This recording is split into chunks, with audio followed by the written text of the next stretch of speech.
Oh, I just one song. Yeah, that's all I can. Very sweaty, actually. If you contact my phone, I have it to I generally do not have that. Yeah, today's now. What are those ones? I'll be telling you now. If you want to help you, but are you going to? You know, I'll get it after we're done. All right, that back. I guess. Just take it. I'll tell you what market change. But it's a Western district side, also starts down. This is true. And then it's really going on. And then it's like 4 minutes. Oh, and so it's just you get yeah, it's like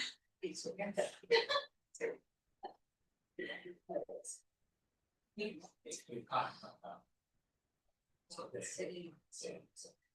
Really, I would actually get made when they called it on yesterday. I couldn't sleep well, but I had a diagnosis. Well, legal lunch night and yeah, so you buy something. That cool.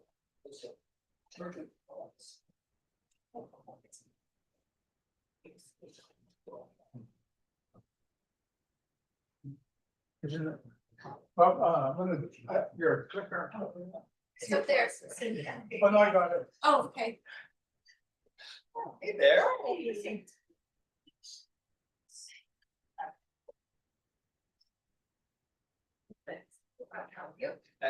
It was there.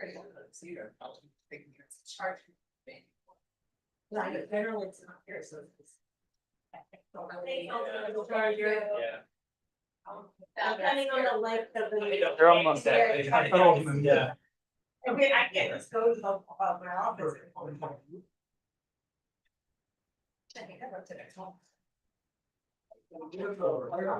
Yeah, right here, all friends.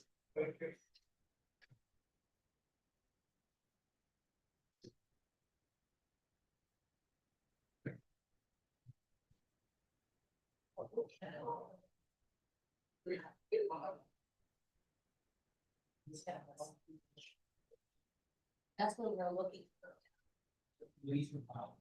Yeah, I saw that.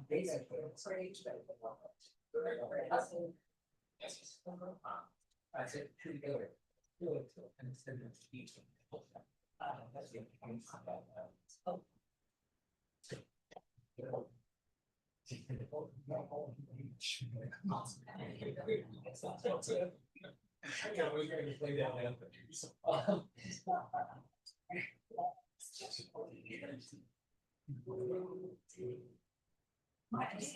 Chinese. The others, very good. I could tell that part of us didn't. No, I thought about our chance. Oh, shit. It's like, great. Spring for the bees, first bees. I took that and it broke off. Those chaps. They're good. We all. Did you have it connect any of the principal stuff in the use place? No, yeah, there's just a couple of them here. I don't know. Oh, yes, yeah, the students just always have to spend over here because of my. I mean, at least I'm pleased that they're you know, but you know, yeah, that's shot. But yeah, I would have to, if I like a large school like this, I'd say, but you're so close to it. Try it. Last night I practiced, but I was pulled, yeah, I was practicing before I pulled the ticket. It was for me, it was for this. 7 days, yeah, right, and I'm like, I should get it. I can't try to like, oh, because it's such a. That makes sense. You should also be able to just. Sure enough.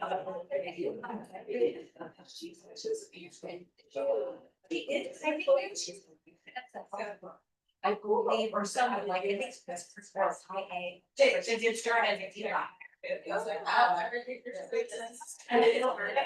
And I went to her and I told her it's so hard.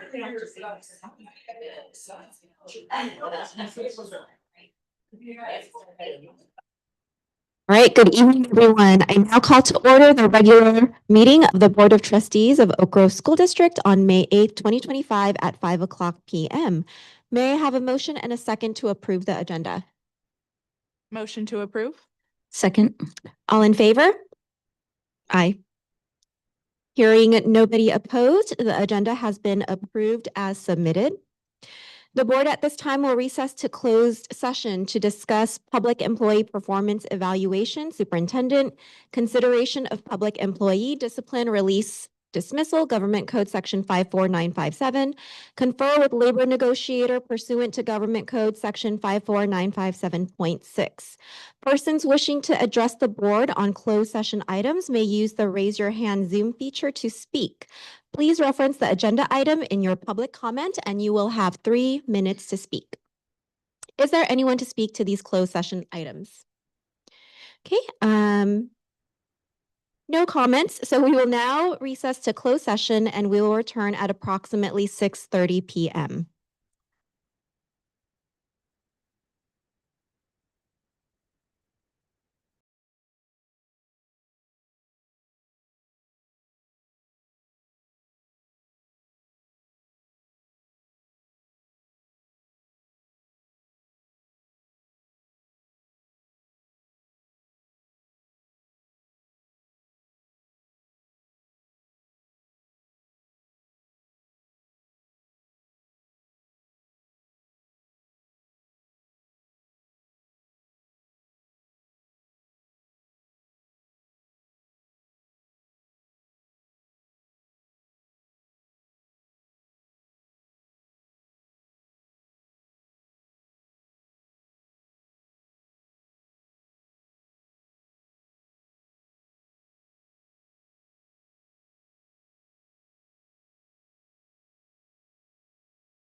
First, where we work and learn. The Milwaukee Ohlone people are the stewards of these lands and of the teaching and learning that comes from and responds to the needs of the land and people who share it. We may our daily lives and work, research, teaching, and community engagement support the evolving vision of the Milwaukee Ohlone for their community and these lands. Thank you, Member Martinez. I would now like to invite our student leader from Edenvale Elementary School to the front of the dais to introduce herself and lead us in the Pledge of Allegiance.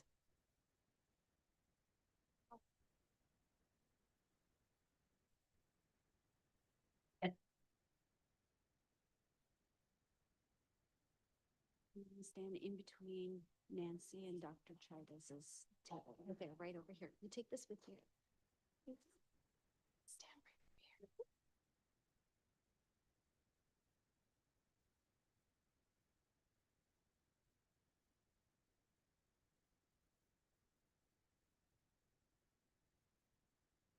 here. Can I go? Hi, my name is Rosemary Gonzalez Martinez. I am a sixth grader from Ms. Alvarez's class in Edenvale Elementary. I am honored to be here to lead everyone in the Pledge of Allegiance. Please stand and salute. I pledge allegiance to the flag of the United States of America and to the republic for which it stands, one nation under God, indivisible, and liberty and justice for all. Okay, thank you, Rosemary. The board, please, we're gonna take a picture with Rosemary. Nice job.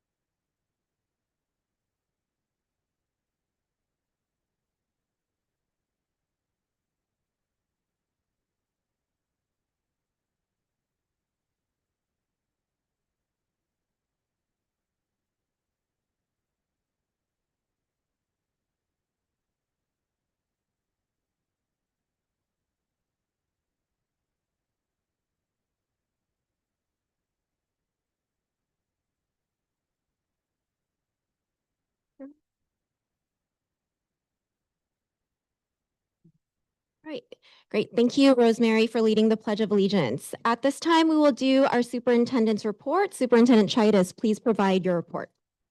Thank you, President Yu.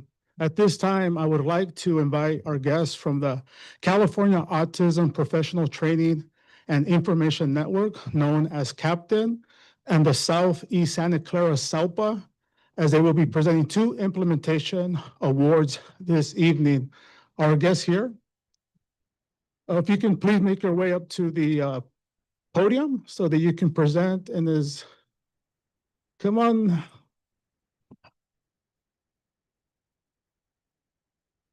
All right. I know you are presenting 2 awards today, and if you wanted to say a few words before presenting these awards, correct? Yes. Thank you.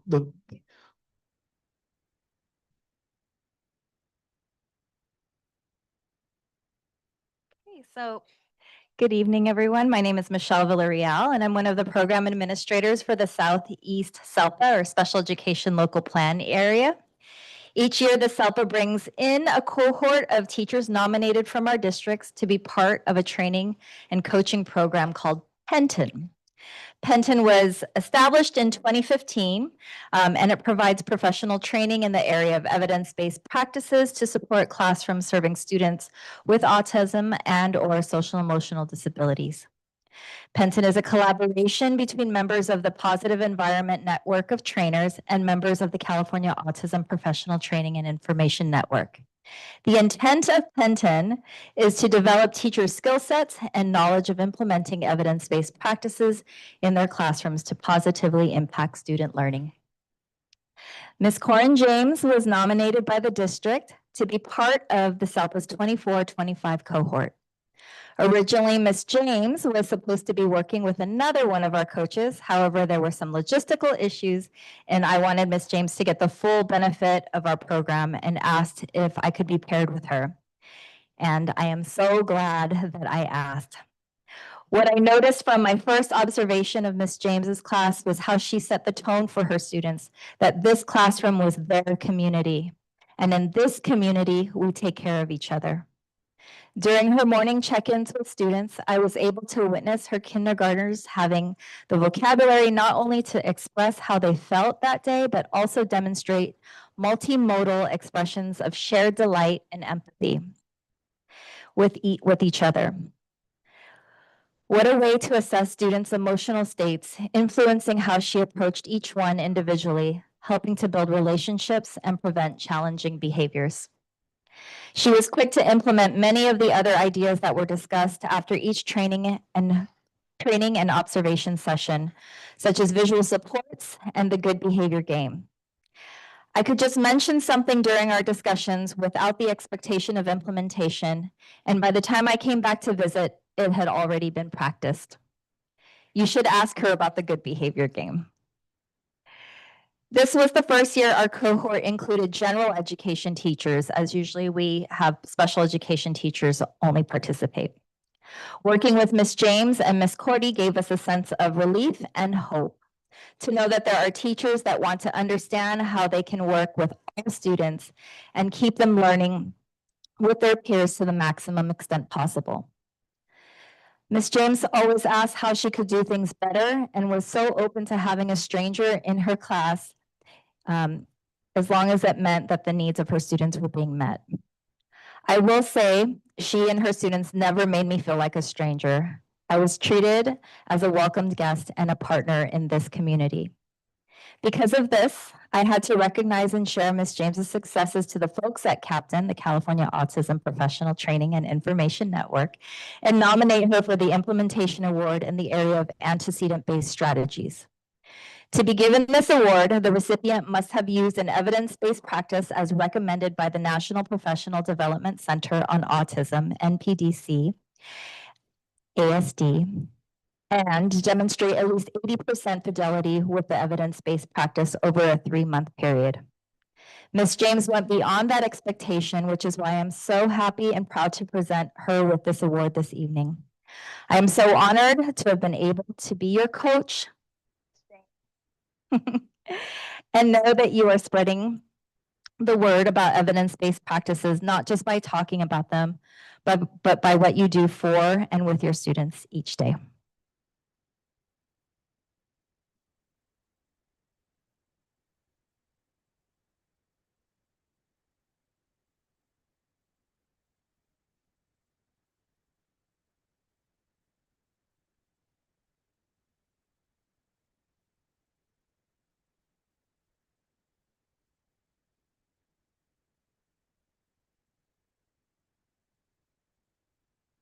So, James, do not go too far.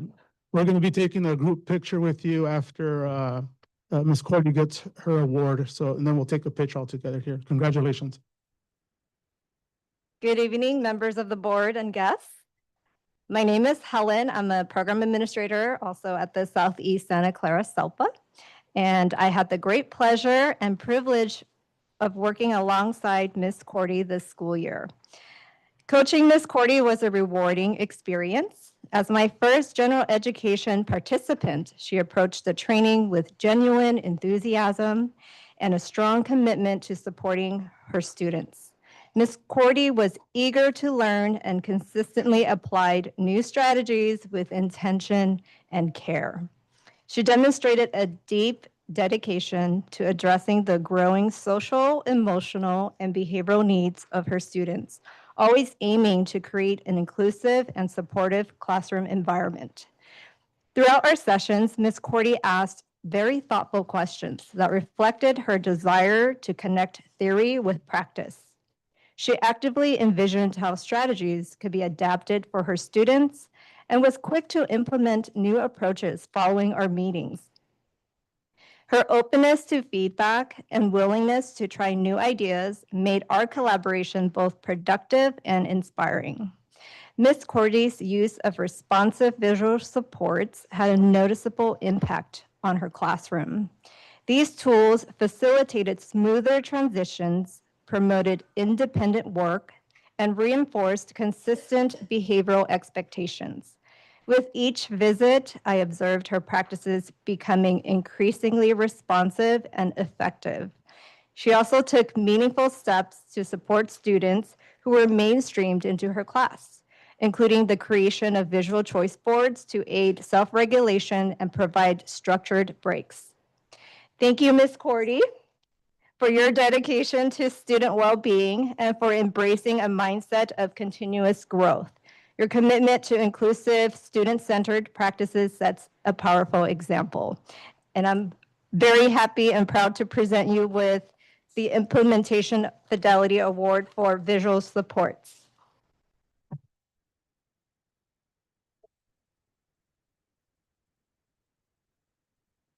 Well, thank you. Thank you very much. Appreciate your partnership. At this time, I would like the board to join me at the front of the dais to shake hands with both Ms. James and Ms. Cordy to congratulate them on the Captain Award. Also for the board, please remain up there because after this, we're going to go straight into the Student Success Vision Awards that Assistant Superintendent Anna will read. And then following that, we're going to go straight into the Classified Employees of the Year that Associate Superintendent Bowles will be reading. Thank you.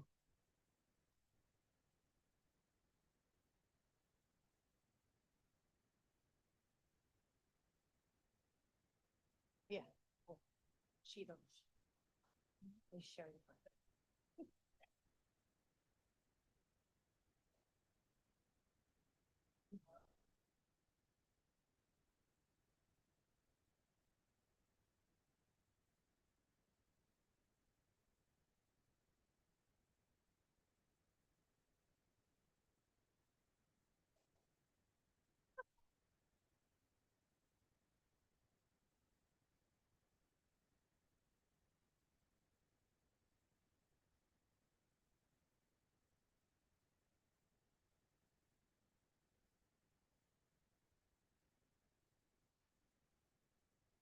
All right, at this time, we're going to acknowledge our students for this 24-25 Student Success Awards. So just so you know, these students fit the following criteria: accept responsibility, leading to personal accomplishment, successfully and continually demonstrate self-directed learning skills, effectively use a variety of complex reasoning strategies, and are able to solve problems from multiple points of view, effectively contribute to school and society by taking responsibility for behavior and academic requirements, volunteers for the classroom, school-wide community and school-wide and community service, and participates collaboratively.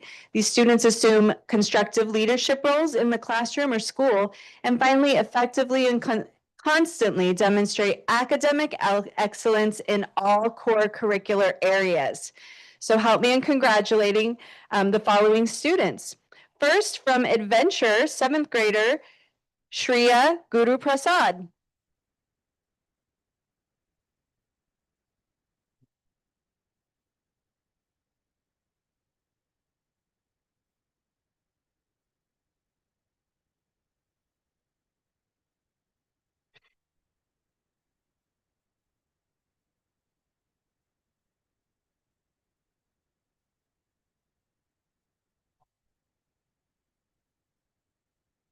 From Adventure, 8th grader, Adeline Lay.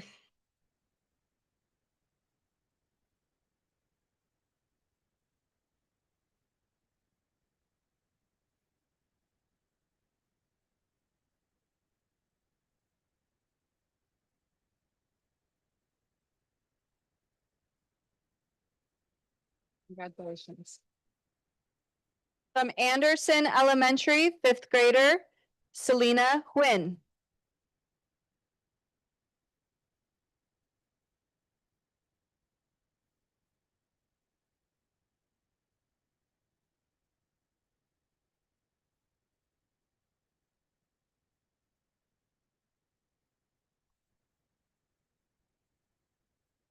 From Baldwin Elementary, 3rd grader, Tulsi Sabani.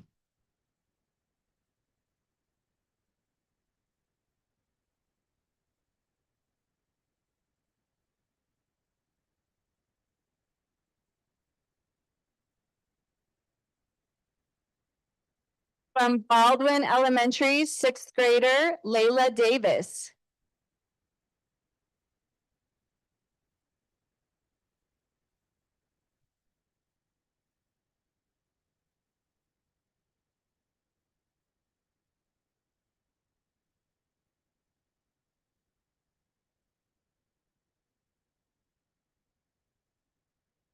From Bernal Intermediate, seventh grader Sione Celesi Fono Kalafi.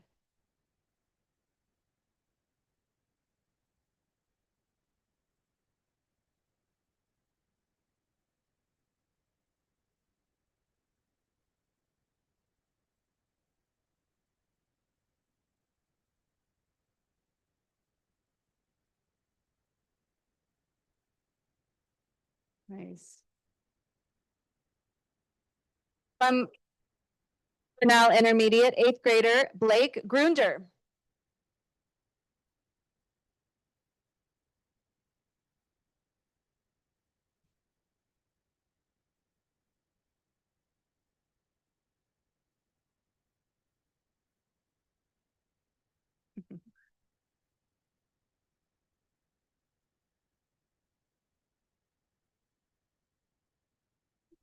From Christopher Elementary, second grader Aaron Flores.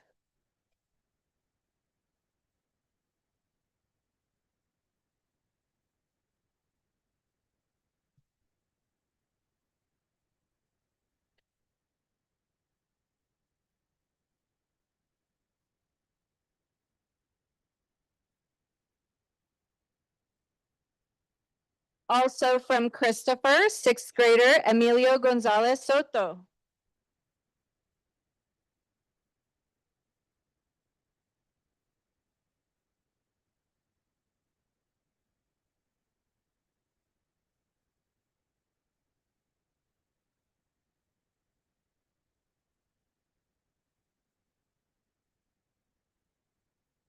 From Davis Intermediate, seventh grader Daniel Alvarez Rosas.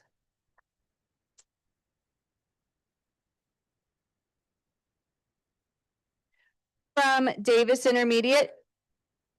Oh, again, Daniel. All right.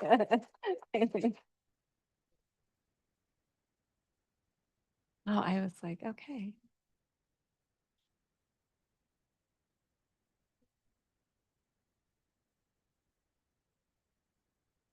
Congratulations. Also from Davis Intermediate, eighth grader Eric Booby.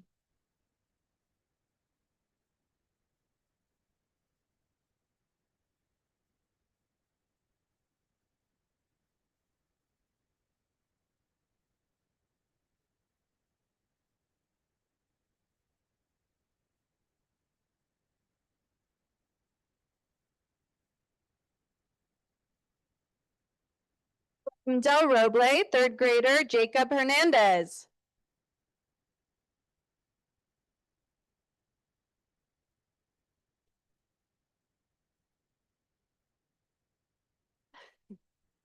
We are going in alphabetical order by school. So when you feel like your school is coming next, you can start moving up. All right.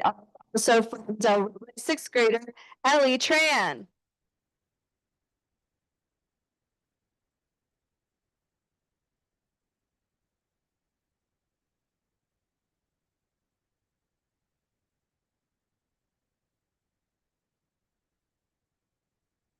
From Edenvale Elementary, sixth grader Rosemary Gonzalez Martinez.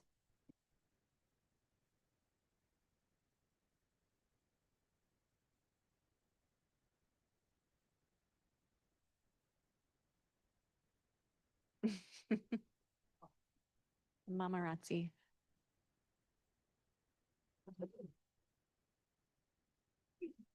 Good job, Rosemary. From Frost Elementary, third grader Henry Simon.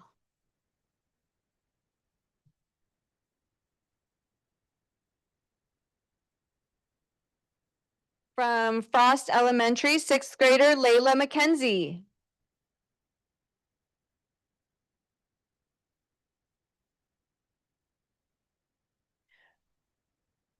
From Hayes Elementary, third grader Jimena Leon Menivar.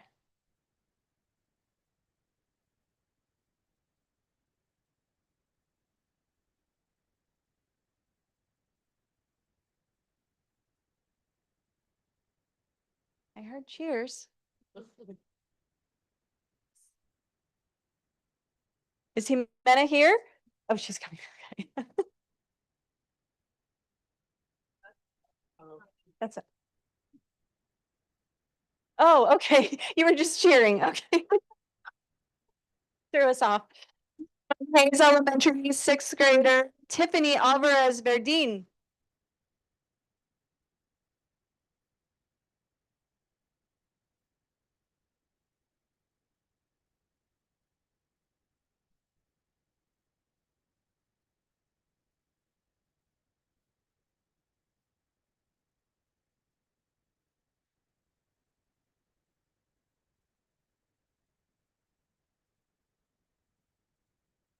From Herman Intermediate, seventh grader Ryder Aponte.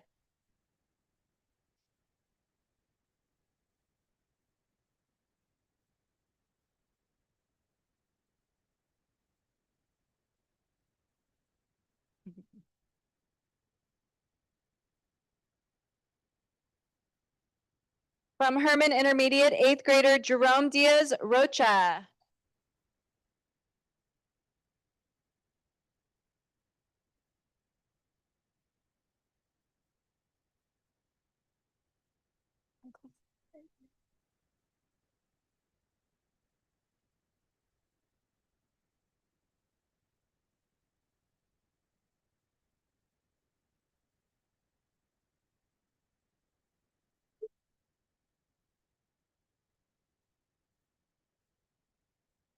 From Indigo, third grader Abigail Raspone.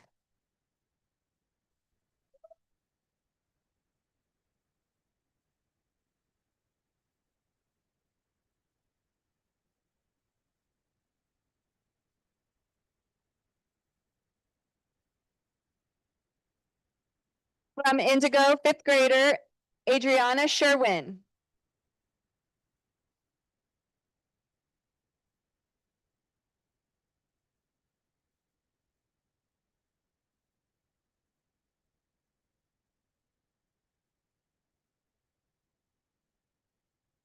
From Indigo, seventh grader Miriam Klin.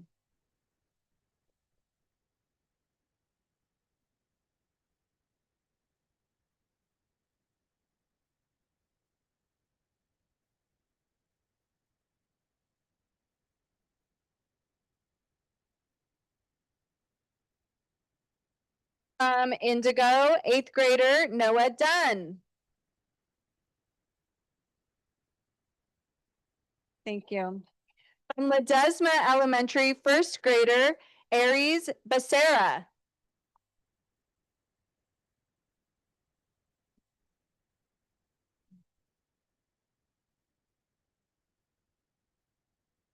Do we have Aries?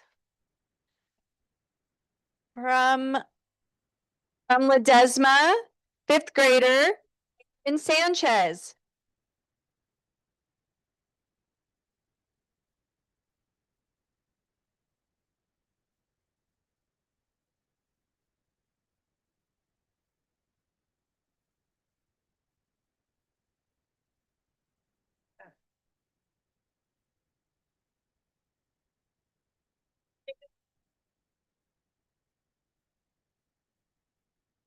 From Oak Ridge Elementary, fourth grader Wyatt Toe.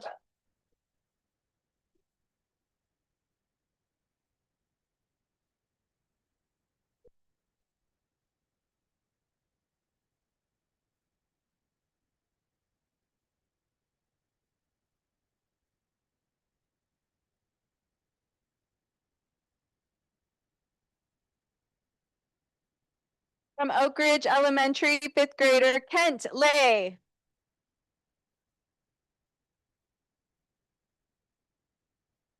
From Parkview Elementary, third grader Adeline Ortiz Vasquez.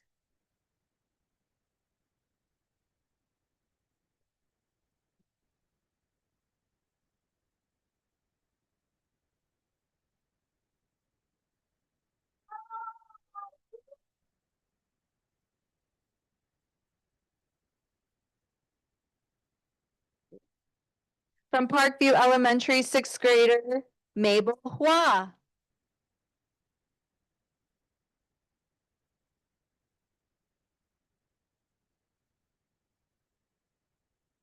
Okay, from Sakamoto Elementary, second grader, Epi Vitvitska.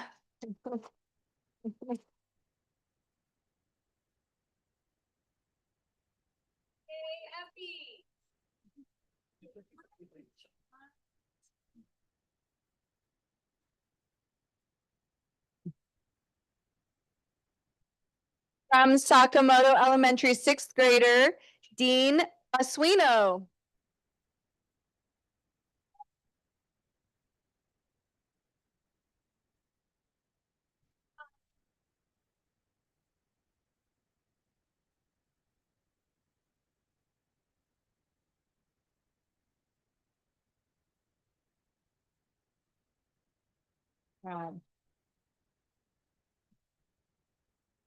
From Santa Teresa Elementary, third grader, Vani Vasudeva.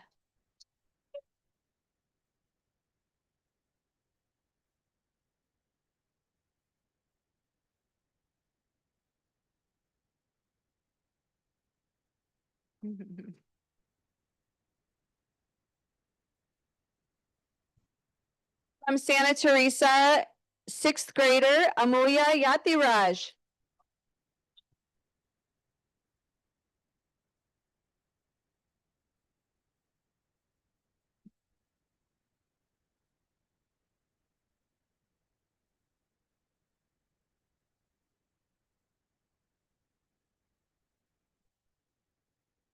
From STEAM at Stipe Elementary, third grader, Raymond Joyce.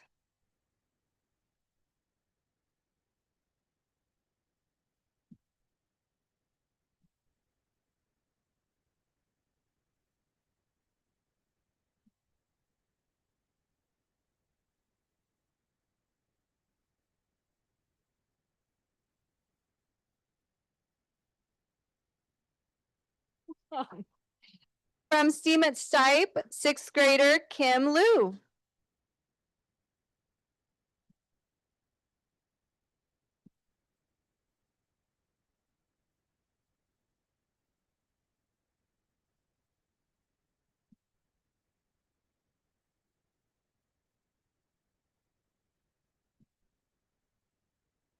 From Taylor Elementary, third grader, Tai Son No.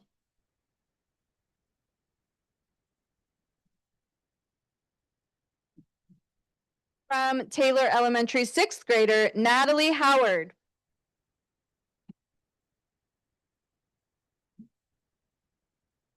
One more round of applause for all of our student success winners. We'll pass it over to Associate Superintendent Bowles for our classified employees of the year. Thank you. Thank you so much. It is my pleasure to have this opportunity to recognize our 2025 classified employees of the year. I want to thank Mark Lepori, Director in Human Resources, for leading efforts to gather nominations throughout the district for this year's recognees, and then also to Sheetal Singh for broadly helping to recognize our employees through our internal and external communications. So first, from Baldwin Elementary School, School Secretary Lisa Weller.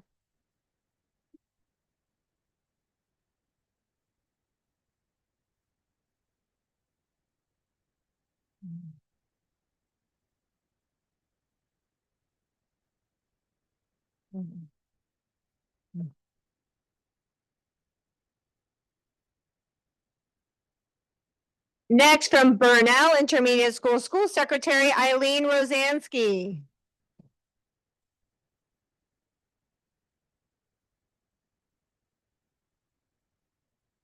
Also from Burnell Intermediate School, Attendance Clerk Jennifer Rath.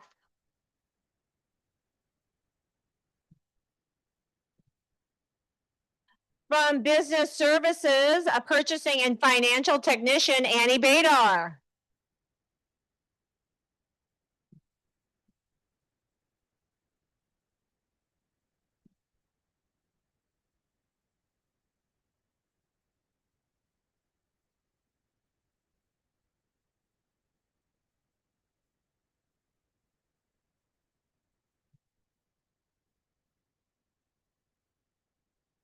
From Christopher Elementary School Instructional Assistant Selena Sticker-Bryant.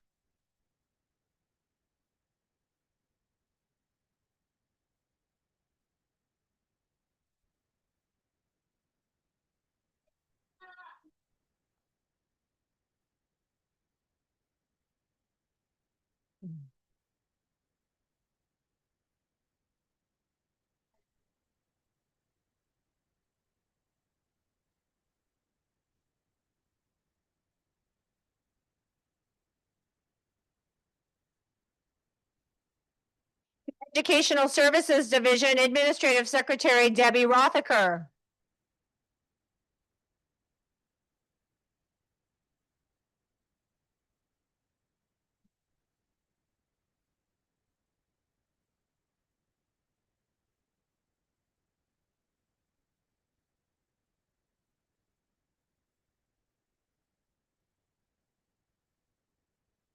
From Frost Elementary School Health Clerk Maria Guarte.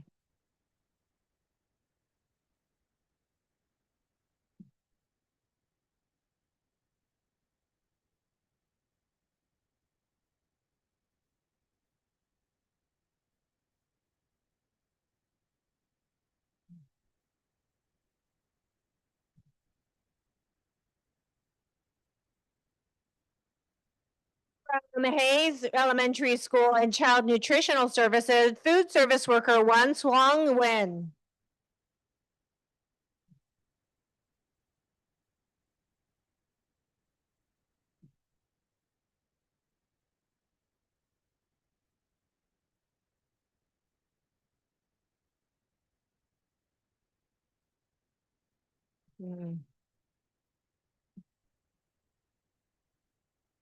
Celebrating from Herman and the Adventure Program, Principal Secretary, whose retirement we also celebrated last night, Kelly Sproat.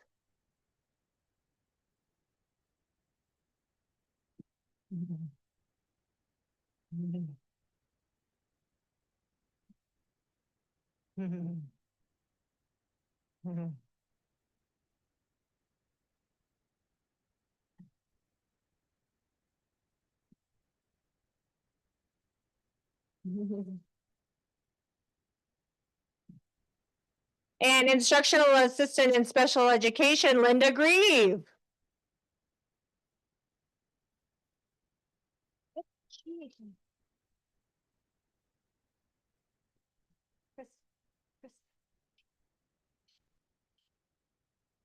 No, no, no.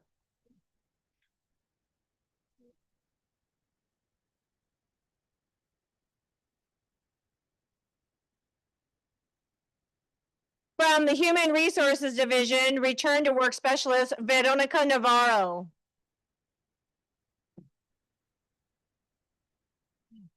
From Maintenance and Operations Department, Equipment Manager, Salvador Cervantes Ponce.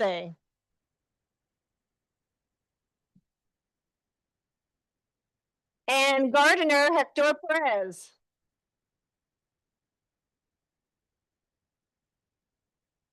From Oak Ridge Elementary School, Special Day Class Classroom Instructional Assistant, Renee Brotherston.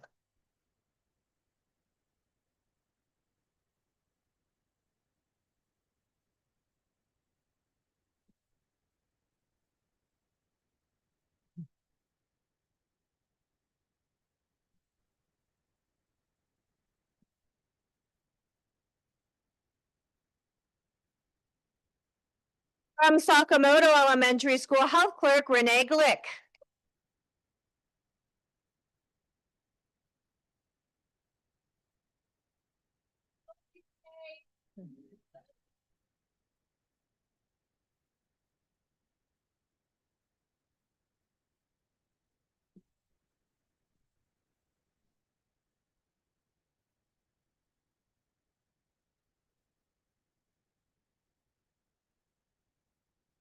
From Santa Teresa Elementary School, Transitional Kindergarten Instructional Assistant, Vina Raghavan.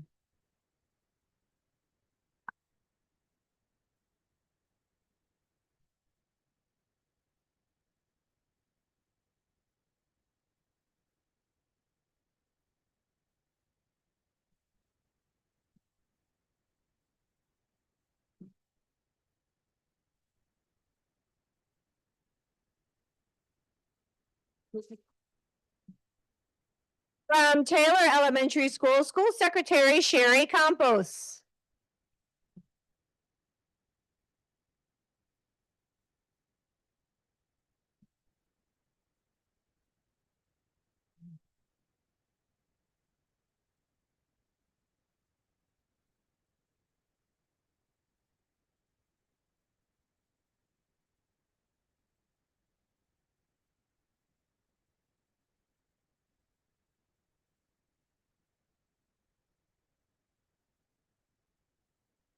And lastly, from the Transportation Department, Dispatcher Terilyn Richardson.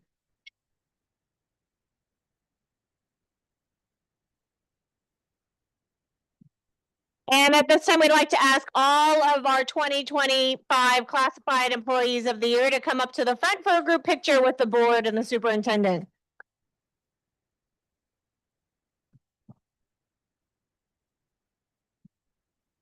Yeah, if you have certificates and flowers, bring them down. Come on down.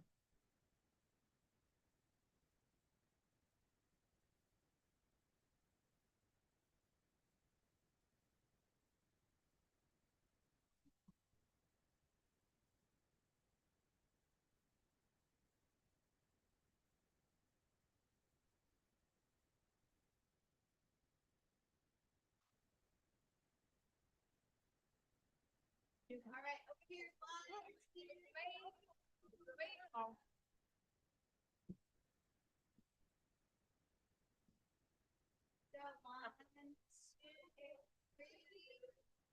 stay still. Anyone else?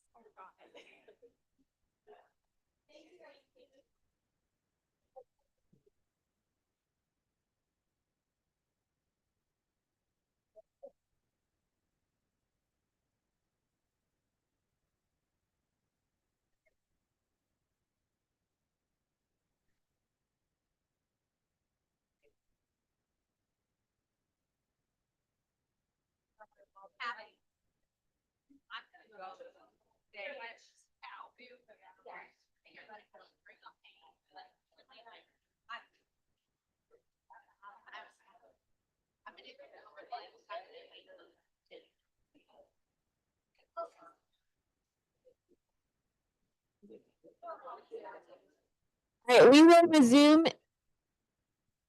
We will resume in 3 minutes. We'll take a 3-minute break.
I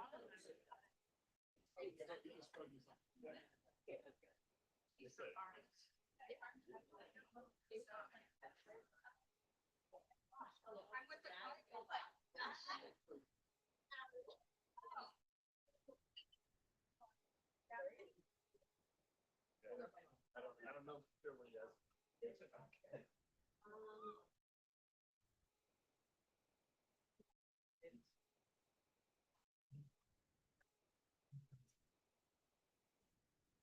All right, the 3-minute recess is over. We will now resume the meeting. Please take your seats if you have not done so already. All right, we will move on to closed session report. So the board did meet in closed session to discuss the following items. Public employee performance evaluation, the superintendent, no action was taken. Consideration of public employee discipline release dismissal, Government Code Section 54957. The recommended action was the Board of Trustees approved the recommendation with 1 abstention from Trustee Salazar Torres, not to re-elect probationary certificated employee number 307365, effective at the end of the 2024-2025 school year. And the last item was confer with labor negotiator pursuant to Government Code Section 54957.6. No action was taken. This now takes us to ceremonials. We will start with 4.1 resolution number 1501-05/25. Associate Superintendent Bowles, can you please present Classified School Employees Week? Yes, thank you so much, President Yu, and thank you, members of the board and Superintendent, for this opportunity to present resolution number 1501-05/25 Classified School Employees Week. So fittingly, we just recognize our 2025 Classified Employees of the Year, and it's my pleasure to bring this resolution in front of you today. Our classified staff are dedicated school employees and are true everyday heroes, making a vital difference in our educational community. Often they are integral in setting the conditions so that we can have thriving environments where teaching and student learning can occur. From transporting and providing meals for our students to teaching them the necessary skills and ensuring schools operate smoothly, these employees play an essential and inspiring role in enhancing our students' daily experiences. From the time students board a school bus to the time they head home at the end of the day, every aspect of their educational experience is influenced by a classified school employee. Schools throughout California will be recognizing classified employees during the fourth week of May.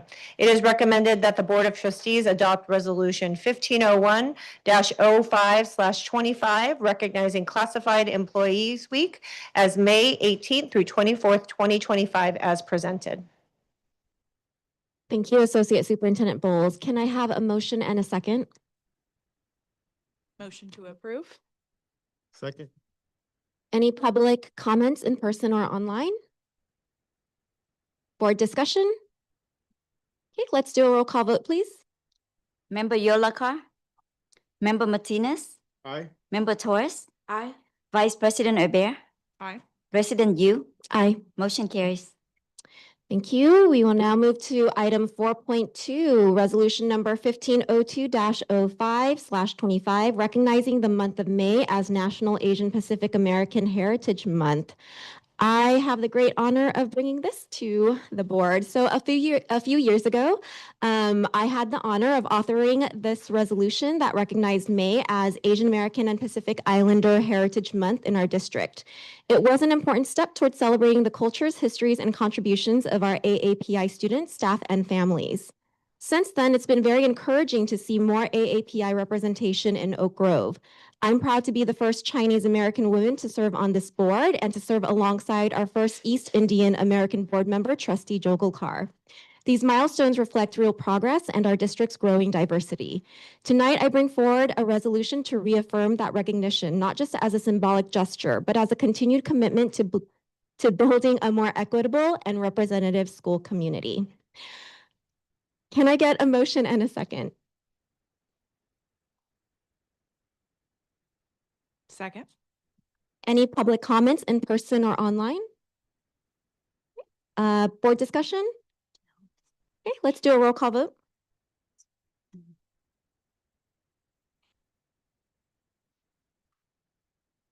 Member Yolaka, Member Martinez, Aye. Member Torres, Aye. Vice President Eber. Aye. President Yu, Aye. motion carries. Okay, and item 4.3, resolution number 1503-05/25, recognizing the month of May as National Jewish American Heritage Month. So in addition to recognizing May as AAPI Heritage Month, I'm also honored to introduce this resolution reaffirming May as Jewish American Heritage Month. By reaffirming this resolution, we demonstrate our continued commitment to celebrating the rich diversity within our district. It's a time for us to reflect on and honor the significant contributions that Jewish Americans have made to our country, our communities, and our schools. More than just celebrating achievements, it is an opportunity to recognize the deep cultural traditions and values that have shaped Jewish American experiences and identities. I ask for the board's support in reaffirming this observance as we continue to foster an inclusive and respectful learning environment for all. Can I please have a motion and a second? Motion to approve? Second. Great. Any public comments in person or online? Board discussion? Okay, roll call vote, please. Member Yolaka, Member Martinez, Aye. Member Torres, Aye. Vice President Eber. Aye. President Yu, Aye. motion carries. All right, on to the most exciting portion of our meeting today, public comment. This is an opportunity for individuals to address the board on any school-related issue, which is not a part of this evening's agenda. Are there any individuals who wish to speak to the board at this time? Yes, there are. So I will call the speakers up to the dais 3 at a time. Please queue up. The first person is Bob Prola, and you will have 2 minutes to speak.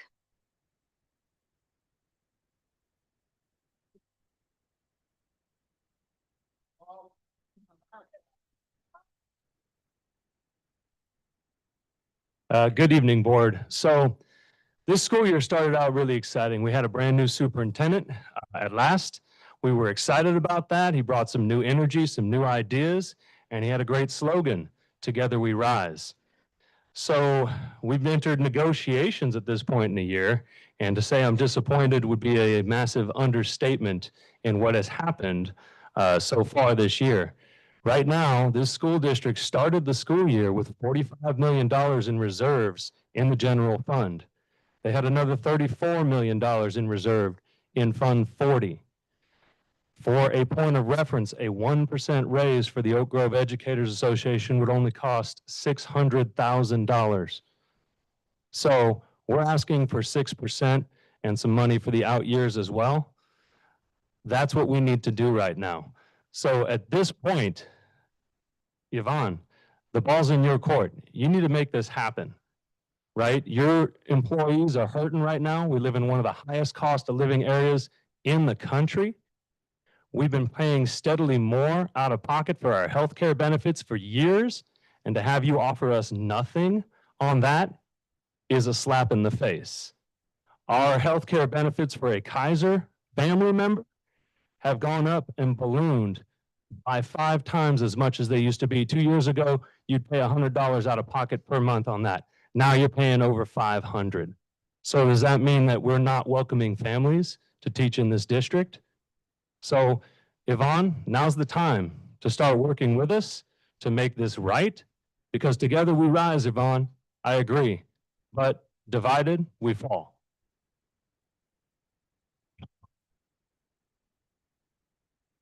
The next speaker is, I did not line you guys up. I did not queue you up. Huh? Okay, so the next speaker is Christina Connor, and after Christina, we will have Carolyn Hintzman.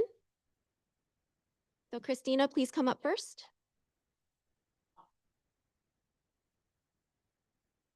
Where's the timer? Right there. Thank you. Hi, I'm Christina Connor. In the 1980s, I was a student at Oak Ridge Elementary in the Oak Grove School District. At that time, Oak Grove put kids first. In Oak Ridge, I had Miss Floyd, who put me on the path to learning how to read successfully after years of struggling. I earned top grades. I went to the most competitive universities in the state of California. I earned my teaching credential. Now I work for you. At Oak Ridge Elementary in the 80s, Oak Grove put kids first. I had music classes. I was in the choir.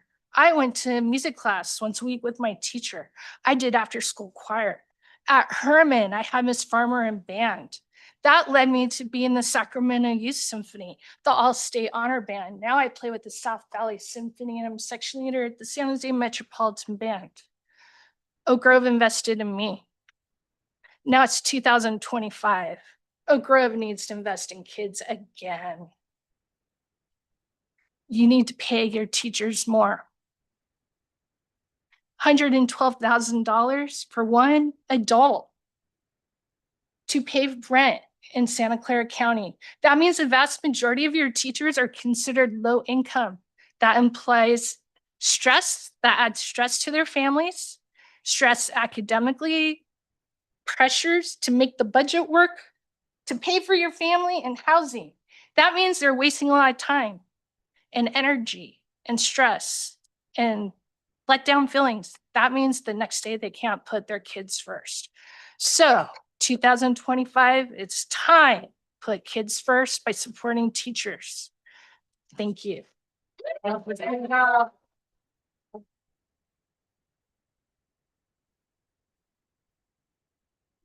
Carolyn Hinsman.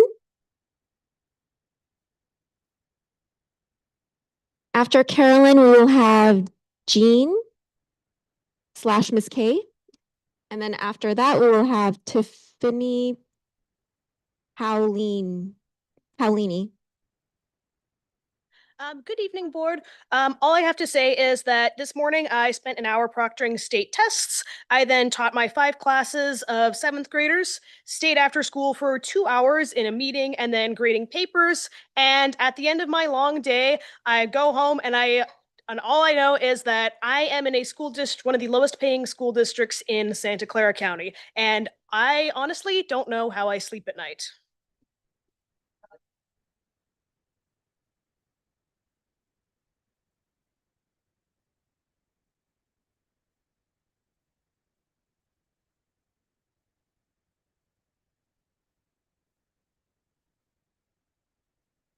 Hi, thank you for the opportunity to talk in front of you.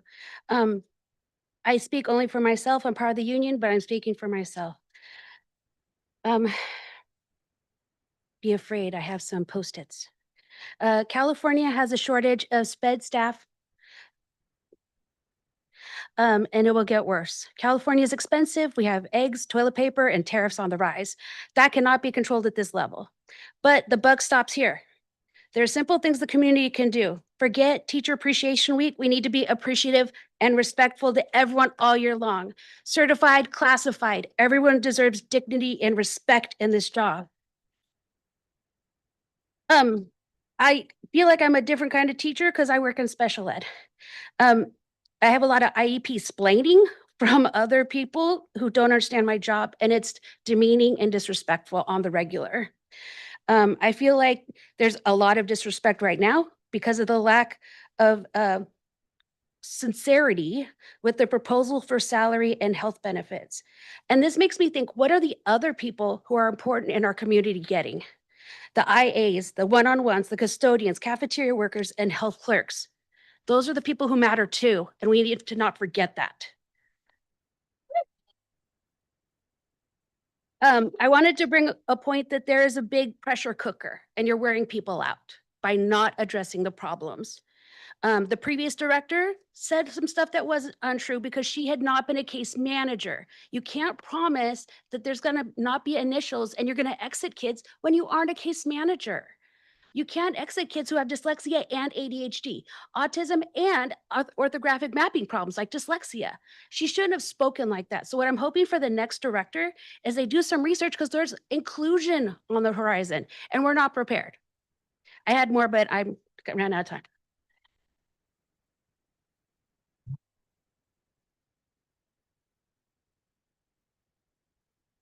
Hi, I'm Tiffany Paolini. I'm here to implore you to reconsider the district's position on teacher salaries and benefits.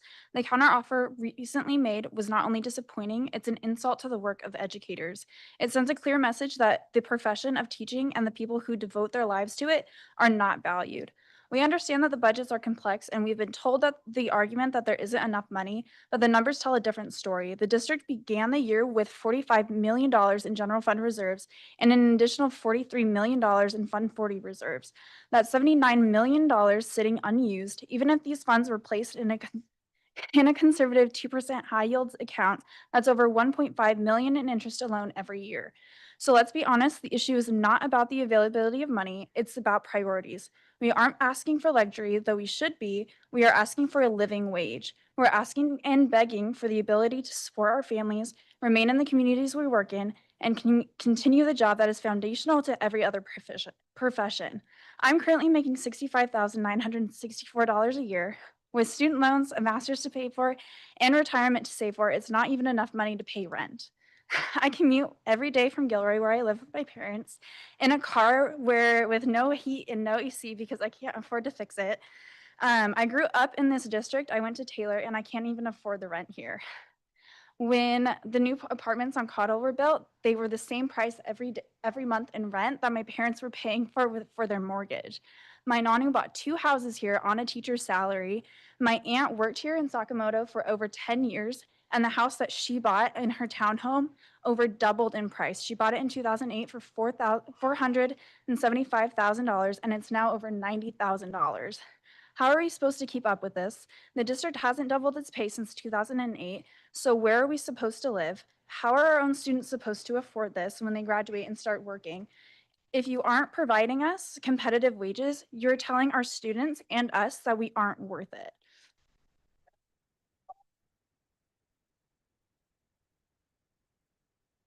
All right, the next 3 speakers are Renee Brotherston, Mariana Garcia Serrato, and Mary Koutsos.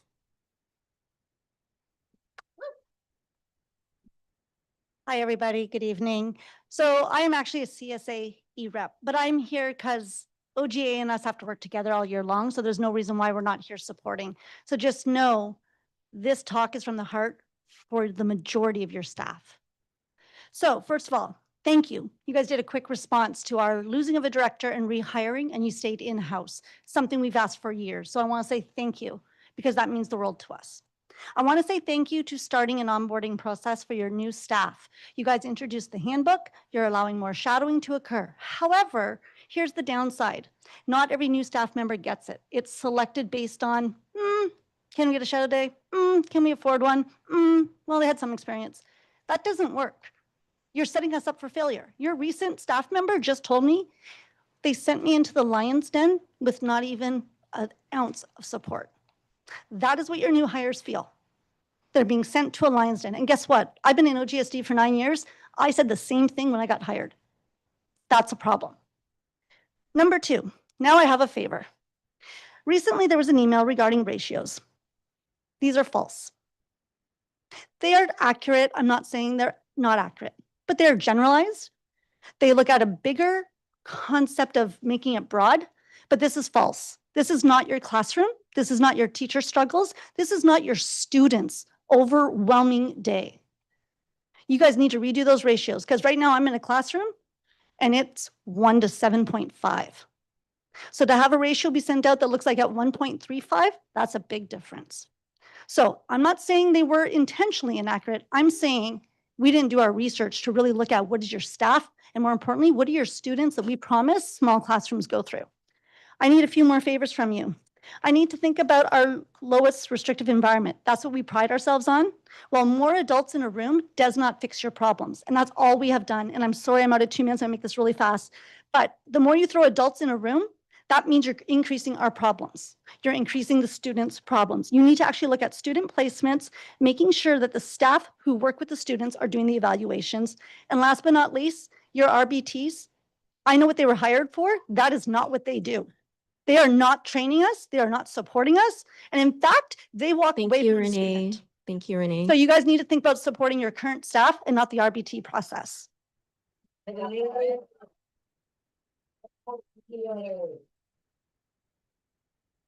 Good evening, Mariana Garcia Serrato from Adventure Voting Member or Voting Community Member from Voting Area 5. I want to begin by acknowledging the difficult work of building a budget in a time of rising costs and limited resources. I do not underestimate those challenges, but I must speak honestly. The current compensation proposal is not just disappointing, it is demoralizing. It sends a message that the dedicated professionals who hold this district together day after day are not a priority. According to MIT's Living Wage Institute, the living wage before taxes for one adult with no children in San Jose is $73,375. Under the current proposal, a step one teacher would have a gap of about $6,000 just to make basic needs. This is not a sustainable starting point for your young teachers. And if they have a child, they simply cannot survive working in this district.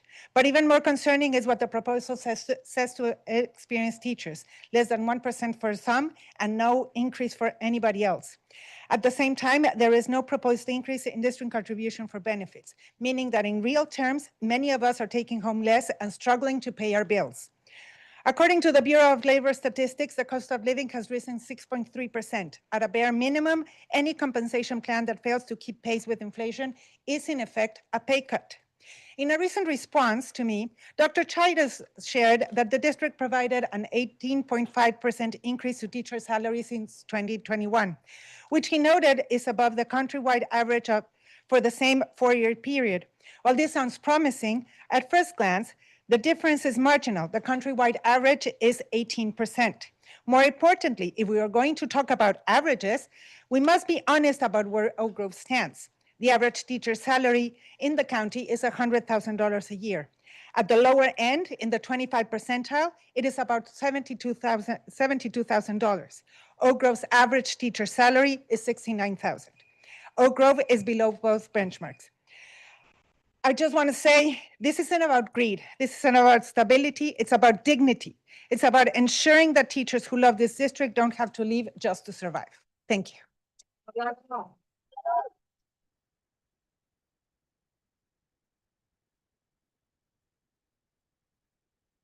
Waiting for Sheetal to start the timer.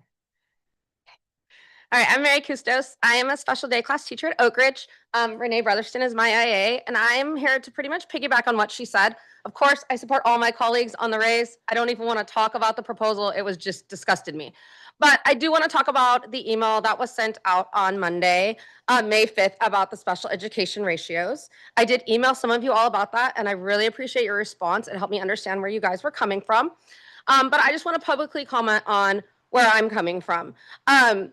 Although adults in the room are amazing, I respect all what IAs do, they are not the teacher. And what CTA says is there should be one teacher to every 10 students in a classroom like mine. I've spent the entire year with 15 students.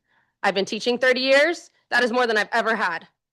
And I know that the ratio is high because of all the one-to-ones. This whole year, it's been me, Ms. Brotherston, and 15 special needs kids. We've promised them small class sizes. We're supposed to be differentiating for 15 kids. I'm blessed that Renee and I have worked together a long time, and we're efficient and we can get things done and we can help our kids progress, but not everybody is that fortunate. I also want to point out that the RSP numbers were on that, but the RSPs have IAs and their IAs were not included on that memo. It was just the SDC IAs, which I think is extremely misleading. I just want to reiterate again that more adults does not mean more support. It does not mean more help. What affects a special education teacher's job is how many students are in the classroom. And again, we're way over average. It does. At Oak Ridge, we have 5 special day classes. We have 67 students. So if you average it out, that's 13.4 students per class, per teacher. CTA recommends 1 to 10 at the highest. The other thing I want to mention is special ed teachers are not given any extra money for extra students the way general ed is. We get students, we have to take them. We don't get any pure pupil funds or anything. So, which I think is an equity that really needs to be looked at by the district. If you can't lower our class sizes, compensate us some way. Give us time, give us money, do something. Is this ridiculous? Thank you. The next 3 speakers are Rose Ann Griffin, Jasmine Miguel, and Audra Schallberger.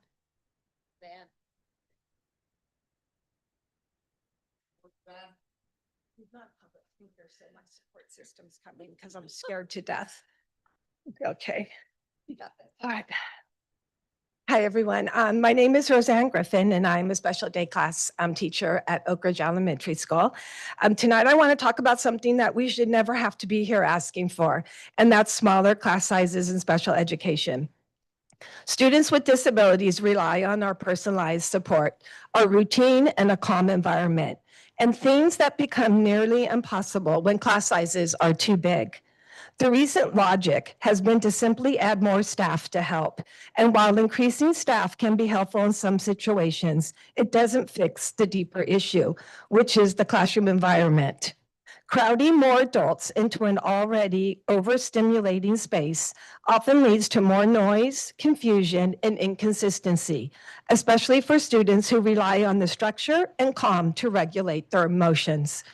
When different staff use different strategies or unintentionally escalate situations, it creates even more work for us.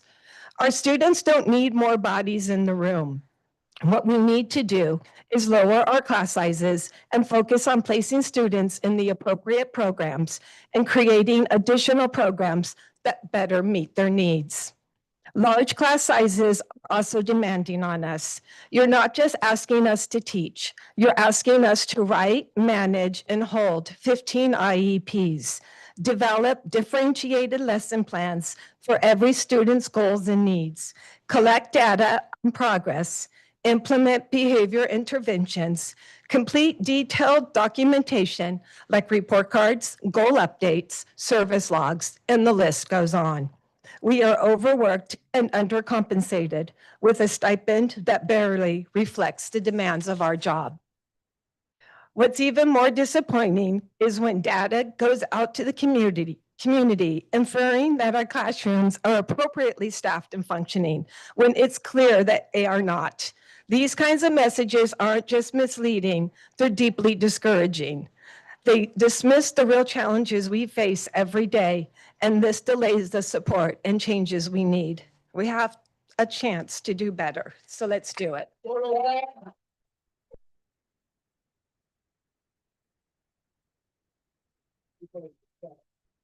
Jasmine, before you speak, I also want to announce that we are going to stop taking public speaker cards because we are going over the allotted time that we have for public comment. Also online as well. Hi, my name is Hasmeen Miguel, and I'm an English teacher, language arts teacher at Burnell. I've dedicated over 18 years to this district, and I've witnessed firsthand the challenges and triumphs that come with contract negotiations.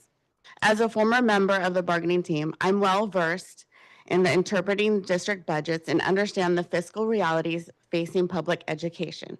While it's widely recognized that public schools have operated under financial constraints for years, the disparities between districts are undeniable. As educators, we rely on both our community and equitable contracts to sustain our livelihoods. In a time when the cost of living continues to escalate annually, it is both reasonable and necessary for our compensation to reflect these changes. We deserve to earn wages that are competitive with neighboring districts. A district's budget is a reflection of its priorities. Ours should clearly demonstrate that we value both our students and the professionals who serve them. Regrettably, I, along with many of my colleagues, feel increasingly marginalized and undervalued within Oak Grove. Despite these challenges, my commitment to this community remains unwavering. I take immense pride in serving this district that, despite limited resources, consistently puts students first through innovative, resourceful means. We have long depended on generosity of our parents and community members who support our schools with donated supplies and countless volunteer hours. Now it's time for the district to reciprocate that dedication. If the district fails to act now, it risks losing the very educators who make our schools thrive.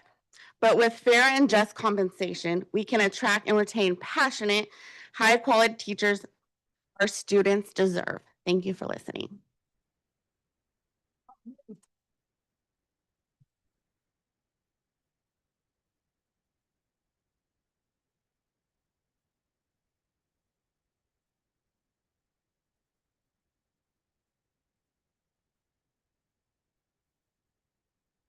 Hello, members of the board, Superintendent Chides, esteemed colleagues, parents, and students. I'm Audra Schallberger, current third grade teacher at Ledesma School. Teachers are often told the best way to connect with their students is to get to know them, to support and value them. And since many of you only know me as an employee, please take a walk with me. I was raised in this district, attended district schools, and after obtaining my credential, came back to work in this district. I have been loyal to this district since 1975. I'll let you do the math on that. I have been loyal when the district asked us to support them when they had to lay off teachers and increase class sizes. With that, also came having my class size grow by 25% without compensation. I've been loyal when we were told that we were closing schools and to welcome new staff members and even more students to our school site, again, with no increase in compensation. I have been loyal when we were asked to support furlough days and take a pay cut. I have been loyal when they asked us to increase our contributions towards benefits, yet again, another cut in pay. I have been loyal when my district has offered minute increases that are far below the prescribed COLA, yet another cut in pay. I have been loyal in staying at a district that is the lowest paid in the county and one that the district seems to be comfortable and, dare I say, proud of. I have been loyal for years with no increase in pay. I have been loyal time and time again. I am not alone. I am one of many who have been loyal to this district. Your latest proposal of 1% increase does not even consider the loyalties to what my colleagues and I have endured over the years in being supportive to this district. It is a disgrace, and you should be ashamed to even present that. How can we, the teachers of this district, be expected to put students first and ensure every child's potential is achieved, our district mission statement, when we are not even a consideration? Superintendent Chides, how does this fit into your year-long theme and hashtag of Together We Rise? Please clarify who the we are in this Together We Rise hashtag you have coined. Thank you, Audra. Your time is up. Who does this include? Because I and many of my colleagues are not feeling that We Rise are part of your actions. Should these actions continue, the district's mission statement and core values will need major revision, along with the hashtag to maybe be Together We Sink. Now that you've been in my shoes, show me, as well as my colleagues, the empathy and compensation we merit.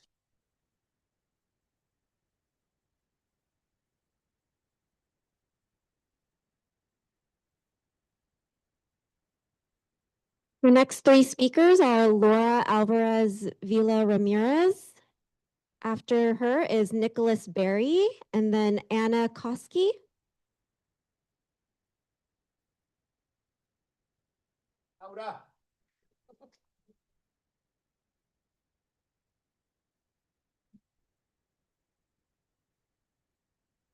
Good evening. My name is Laura Alvarez, and I am a teacher at Edenville, proud bilingual 5th, 6th grade teacher at Edenville. But you're killing me. You're giving me SEAL to do. I have a combo class, 5th and 6th grade. I have no materials. I've got to translate everything for my kids, and I still get the pay that I get with nothing extra. You need to know that our teachers are dedicated professionals. We go above and beyond every day to support and educate and inspire our students. But the rising cost of living has made it increasingly difficult for many of us to make ends meet.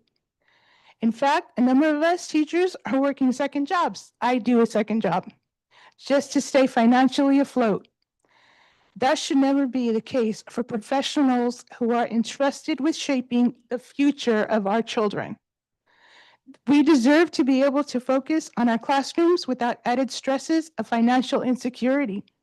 Competitive pay and strong benefits will not only support our current staff, but also help us attract and retain talented educators. Investing in our teachers is investing in our students and the future of Oak Grove. Thank you.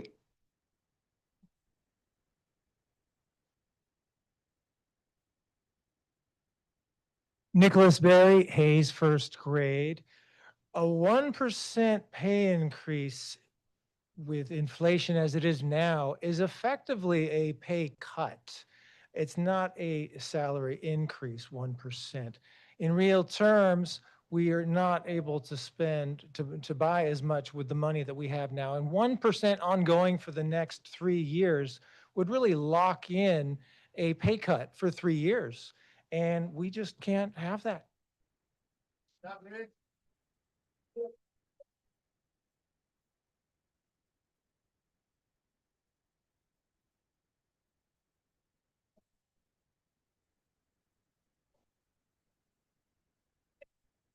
Hi, I'm Ella. That's my daughter, Ella. My name is Anna Koski. I know my own name. My name is Anna Koski. I live in your trustee area. I'm a parent, and I'm here to support the teachers. I don't have anything fancy to say. I will say this. The work that your teachers do is nothing short of miraculous. My daughter she's my first. This has been my first experience with public school. She has been loved and held and really flourished at our school, Del Roble. She started in TK. There were lots of mornings that were really difficult at drop off. But by the end of the year, by the end of the day, by the end of the week, she was always happy. And in an English speaking household, now 2 years later, she knows an enormous amount of Spanish. I feel like it's such a gift and a blessing to her that's going to support her for the rest of her life. So the fact that the district is not keeping up with inflation, that's your message to your teachers that every single year their work matters less. And I don't know your budget, but I know this. Budgets are a reflection of priorities. And if you do not put teachers first, then that reflects on your values. We know that you can't control everything, right? You're not in charge of gas prices. You're not in charge of rent. But at the end of the day, your teachers need to know that you did everything possible. And that is not reflected in your bargaining right now. So put the teachers first, please, for our students. Thank you.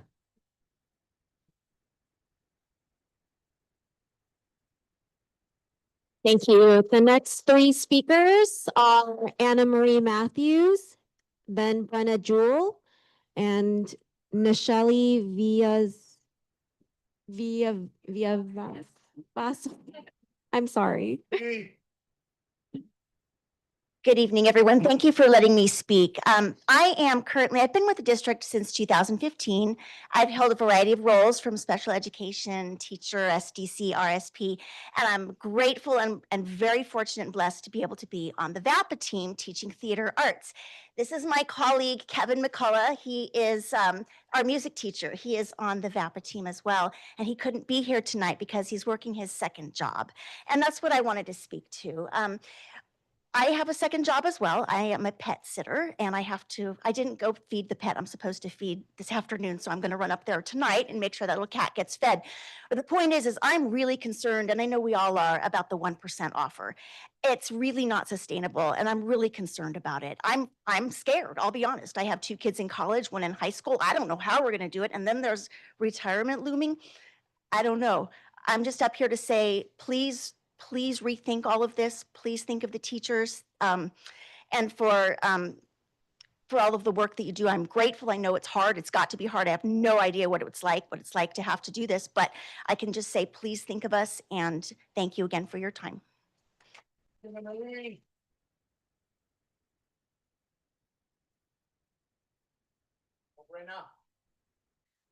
evening. I was on the fence about speaking tonight because I'm emotional.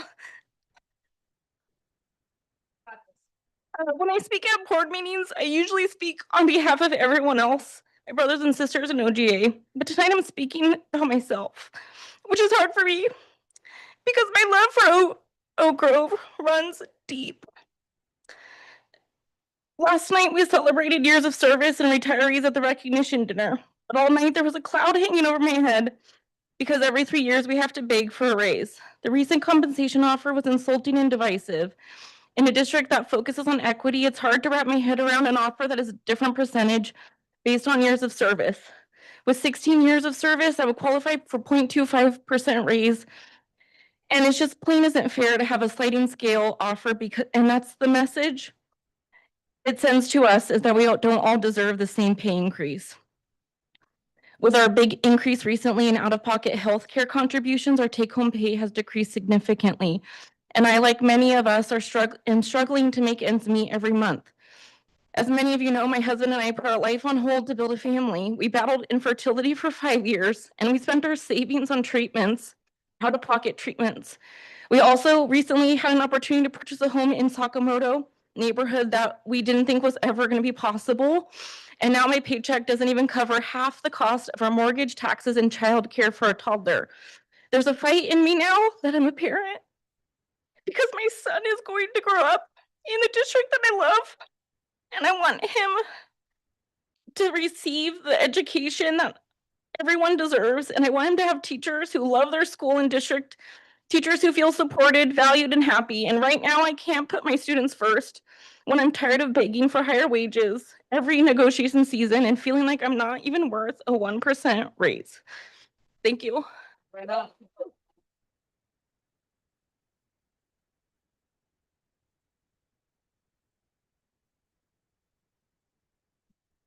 You know where I work, right? So I'm Nacheli or Nayeli or Maestra Villalbazo or Miss V, aka I go for all of those. I come to you today as a bilingual teacher in special education with 11 IEPs still to go before the end of the school year, so I'm barely surviving right now.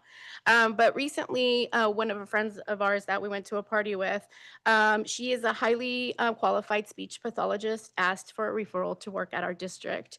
And this makes me extremely sad that I'm like, yeah, absolutely, I can refer you, but keep your options open because I don't think we could afford those new educators with superb skills, the right degrees, and the heart because of our pay. Many of us have at least minimum 6 to 10 years of higher education, yet we earn half of what others make with just a 4-year degree. We're not asking for more than we deserve. We're asking to be paid fairly for the time, effort, and expertise that we bring to our students every day. So our work matters, and so should our compensation. Thank you.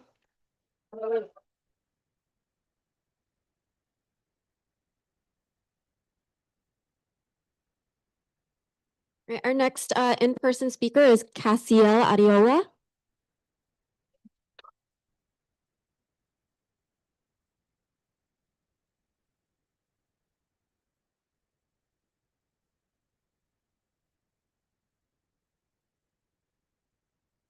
Hi. Hi, my name is Casiel, and I'm a Girl Scout from Troop 60174 at Del Roble Elementary. I wanted to say thank you to the school board and to Santa Clara Valley Water District for helping us make a new water fountain possible. Our troop applied for a special grant because we wanted to help our school and our planet. The new water fountain will help students and teachers stay hydrated, and it's better for the environment because we can refill our reusable waters instead of using plastic ones. The project was a part of Girl Scout community service, and we were very proud of it. Thank you for supporting us and helping us to make a difference at the Roble Santa Teresa. Thank you so much, Cassiel, for your service and your thoughtfulness. More pay for teacher.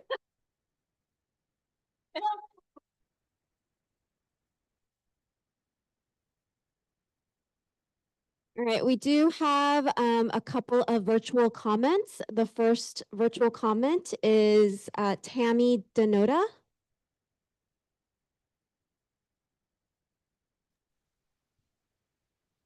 Hi, my name is Sarah Giannicaro, and I'm a lifelong San Jose resident and homeowner in voting Area 4. My daughter attended Taylor Elementary from TK through the pandemic 4th grade before attending Adventure STEM and graduating last year.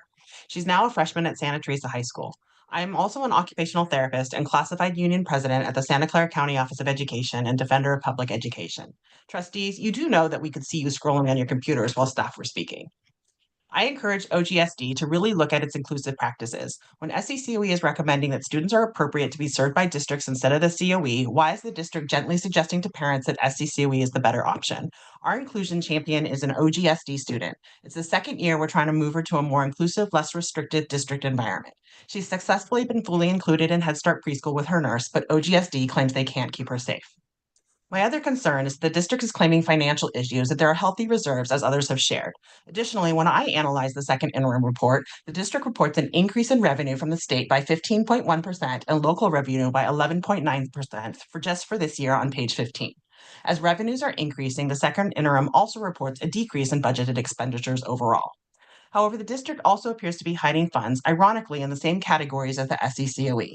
On page 20, when you look at professional consulting services and operating expenditures, which is object code 5800, you see an increase of 46% or over $1.2 million.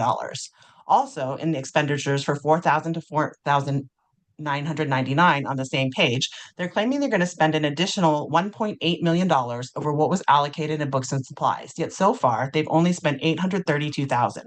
So what justifies a 134% increase allocation from the original budgeted amount of $1.41 million? Together we rise when we invest in students by investing in the staff that serve them. As one of 26 TKers with one teacher and in full classes every year after that, the district completely missed my daughter's disability. Salaries and benefits must be competitive to ensure that staff who are my friends, neighbors, my daughter's former teachers, and staff that I consider colleagues. Offering a lengthy contract with years of unknown salary increases is insulting. Let's turn appreciation. Great. The next virtual speaker is Christina Chin. Good evening, board members. I'm here tonight to highlight why the district is in a strong financial position to support increased teacher salaries. According to the second interim report, the district is projecting a 15.1 increase in state revenue and an 11.9 increase in local revenue, while spending less than originally budgeted. That's a strong financial signal. Yet on page 20, we see a 46% increase, over 1.2 million, for consulting services. And on page 23, the district plans to spend 18 million on services and operations, even though only 9 million has been spent so far, well above the original 11.9 million allocation. If we can find the money for contracts and expenses, surely we can find it for our educators. These numbers show the district has flexibility and available funds. The question now is one of priorities. It's time to invest directly in the people who make education happen, our teachers. Thank you.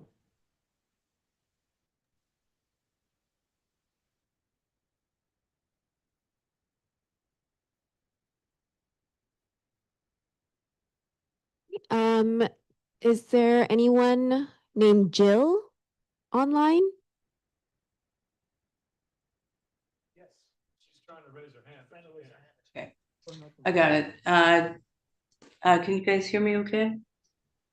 Yes, go ahead. Okay, wonderful. Thank you. I am retiring. I'm Jill. I started at Burnell, went to Herman, and then we finished up at Davis. I am retiring this year. Thank you so much for the celebration last night. I so appreciate it. I came to the district in 2017 from Mountain View Wisman. And at the time, it was a comparable straight across financial, and of course, other reasons why I decided to change. When the 2.5 information came out, I went back to check Mountain View Wisman, and currently for my salary with them would be $30,000 more, and that is a K-8 school district. Recently, I adopted a golden retriever and needed to get him spayed, or wanted to get him neutered, and it was too much money for me because I don't have enough money being a single teacher. So I looked into how I could do that, and the poverty level, according to my salary, I am below poverty level in Santa Clara County. I grew up in Campbell, by the way. My caseload, I am a sped ed teacher, and since I've been in the district, I have caseloaded 4 other teachers' sped ed caseloads on top of mine. And on average, currently, the district paid me out over $2,000 to support that just this last month. That's on average. And that is because we're not retaining qualified sped ed teachers who are qualified to do the job. Currently the stipend in Oak Grove is $15,000. I just signed contract with Campbell Union School District, which pays $28,000. $28,000 stipend for sped ed teachers. I did not know that before I signed. New teachers, I shared this with. Thank you, Jill. Your time is up. I'm sorry. I'll send you an email. Thank you so much. Thank you. All right, and that concludes public comment. Thank you. All right, the next item is 5.2, Employee Bargaining Unit. Do we have any reports from our bargaining unit representatives?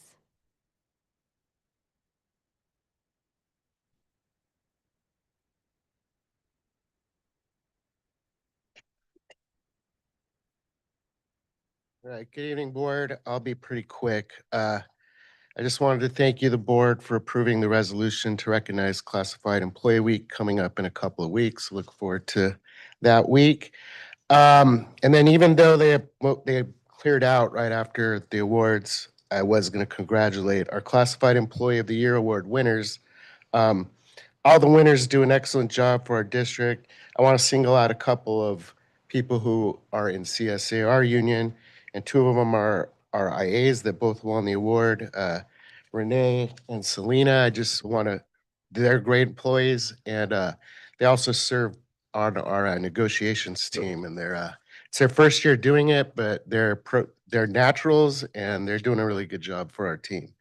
Also, Annie Badar, she won an award too. I just want to recognize her because I work in her same department. Our desks are near each other, and she is an excellent employee. But all the people that got called out, I could spend time talking about most of them. But I just wanted to single those three out. I wanted to thank the executive team and the HR department for putting together last night's employee recognition dinner. It was good seeing the entire board there. That doesn't always happen, but it was good that you all got to go there to it. The event was successful, and I had a pretty good time. I like going to those and seeing, especially members that are at other sites, but also a lot of colleagues that have met throughout the years that work elsewhere. It's good to catch up with all of them. And that's it. That's basically it. Lastly, though, I want to express our CSCA chapter's continuing support for OGA and their negotiations team. Thank you.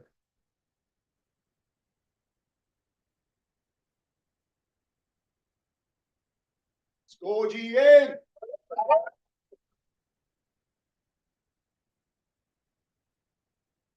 Good evening, Board of Trustees. I want to start, and with the due respect, I want to honor our amazing teachers, our amazing educators in Teacher Appreciation Week. Thank you so much for the wonderful support. And I'm gonna need your help in this one. Teachers like chants, you know that? So you know this chant? Everybody repeat after me. Everywhere we go, people wanna know who we are. So we tell them, we are the teachers, the mighty, mighty teachers, fighting for justice, and for education. Thank you so much. I am here tonight on behalf of our dedicated educators who are the backbone of this district. We are not here just to ask for a raise. We are here to ask for fairness. Over the past few years, the cost of living in San Jose has continued to rise greatly. Housing, groceries, gas, and childcare have all become significantly more expensive. Inflation has hit every household hard, yet educators' salaries have not kept pace. According to local housing data, the median rent in San Jose is now over $2,700 per month.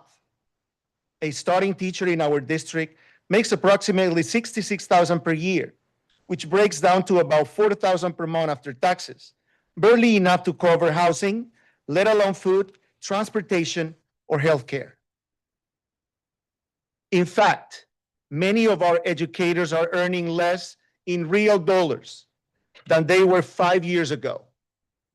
They're working harder than ever, supporting students academically, emotionally, and socially, while struggling to make ends meet themselves. We are seeing teachers take second and even third jobs, getting burned out, leaving the profession altogether. A recent survey of our membership showed that 30% are considering leaving the district due to financial stress. They have jumped into EdJoin to look for jobs because of the recent salary offer we got. Many can no longer afford to live in the very communities they serve. This is not sustainable, and it is not just. Let me be clear. Our schools are only as strong as the people in them. When we fail to invest in our educators, we risk losing talent, continuity, and the heart of our classrooms. We are asking you to demonstrate that you value your educators, not just with words, but with actions, by adjusting salaries to reflect today's economic realities. We also know that the district has reserves. These reserves can and should be used to stabilize staffing and student support. A 1% raise costs approximately $600,000. A 6% raise would cost about $3.5 million annually. A reasonable investment in the people who make everything in this district possible.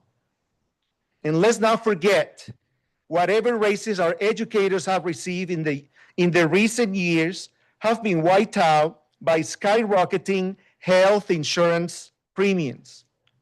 When we lift up our educators, we lift up our students, our families, and our entire community.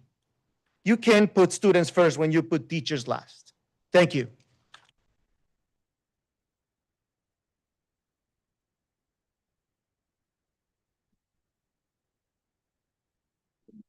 Thank you.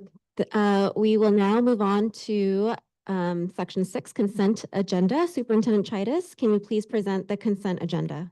Thank you, President Yu. At this time, I would like to recommend that the Board of Trustees approve the consent agenda as presented. May I have a motion and a second? Motion to approve. Second. Any public comments in person or online? Okay, any board discussion? Let's do a roll call vote. Member Yolakar? Member Martinez? Aye. Member Torres? Aye. Vice President Hebert?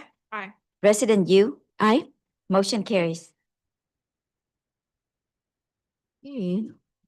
That takes us to action items. So our first action item is 7.1. Associate Superintendent Bowles, can you please present this action item? Yes, thank you so much, President Yu, board members, and Superintendent. Thank you for the opportunity to bring this item in front of you for consideration. For the past several years, the district's excess health and welfare insurance premium coverage has been steadily increasing, as you heard through some of the comments here this evening. Beginning in January 2023, our district saw a 21% increase in Kaiser rates, and beginning in January 2024, our district saw an additional 17% increase in Kaiser rates. Although the district has helped employees mitigate rising insurance premiums with additional contributions, additionally, the district has been considering methods to procure cost-effective health insurance coverage to offer further relief in outgoing years. We are currently self-insured for Kaiser, and through several collaborative conversations and opportunities to meet with a variety of joint powers of authority supporting health benefits, our district benefits committee made the recommendation to move from being self-insured with Kaiser to joining a larger pool of insured members via the JPA. I really want to take this opportunity to thank all the members on the district benefits committee. We had representation from all of our bargaining groups, which also included AUGMA, WAGMA is not a group who we bargain with, but it is a management association. We also had members from Human Resources and Business Services and had really wonderful conversations. We added additional meetings. That's how committed the team was to really look at options. And so we started with looking at 5 different JPAs over the course of a few meetings, almost kind of like a Shark Tank scenario. So they came and presented to us. And then in between or after that, the committee met and narrowed it down to 2 that we wanted to invite back. So we had further questions for them. Ultimately, through the process, the recommendation is to go with ASCIP, join ASCIP. That's a resolution in front of you that this evening at the Alliance of Schools for Collective Insurance Purchase. So some of the things that the committee liked about ASCIP is the fact that they are very big in comparison. That helps to mitigate the risk over more people who are part of the JPA. They'll take our Kaiser plans and they are comparable to what we have now. We did ask them for some information about adding acupuncture and optical riders. So we were able to get that information. It was minimal, but they are riders. Right now, they haven't given us rates because we have not officially joined yet, but their estimates there are 0.5% for optical and 0.3 to 0.5% for acupuncture. Right now, the 7-year average over the last course of time for ASCIP for Kaiser increases has been 4%, which is significantly different from those percentages that I just shared with you in increases over the last few years. We do currently have, they have a good level of personal touch. And again, this recommendation comes to you after several meetings of the District Benefits Committee. And so with that, it is recommended that the board approve resolution number 1507-05/25 to enter into a joint powers authority JPA with those school districts, community colleges, regional occupational centers, public charter schools, and other public educational agencies and joint powers authorities comprising the Alliance of Schools for Collective Insurance Purchase, or ASCIP. Thank you, Associate Superintendent Bowles. May I have a motion and a second? Motion to approve. Second. Great. Do we have any public comments? Any board discussion or questions? All right, let's do a roll call vote. Member Yolokar, Member Martinez, Member Torres, Aye. Vice President Hebert, Aye. President Yu. Motion carries. Great. Associate Superintendent Bowles, can you present action item 7.2? Yes, I can. Thank you. Let me grab my other paper here. Thank you, President Yu, members of the board and superintendent. So annually, school districts are instructed by our county office to submit a declaration to the Commission on Teacher Credentialing, CTC as it's commonly known, in the case of needing to hire educators on an emergency credential. Educators who serve in public schools are required to hold an appropriate credential and/or authorization for their teaching or service assignment. The CTC does allow legal authorization that includes a structured pathway towards full preparation in the new authorization area by using one of the emergency or limited assignment permits. Such permits include but are not limited to short-term staff permits, are known as STIPs, and the provisional internship permit, are known as PIPs, for individuals who have not completed preparation for a teaching credential.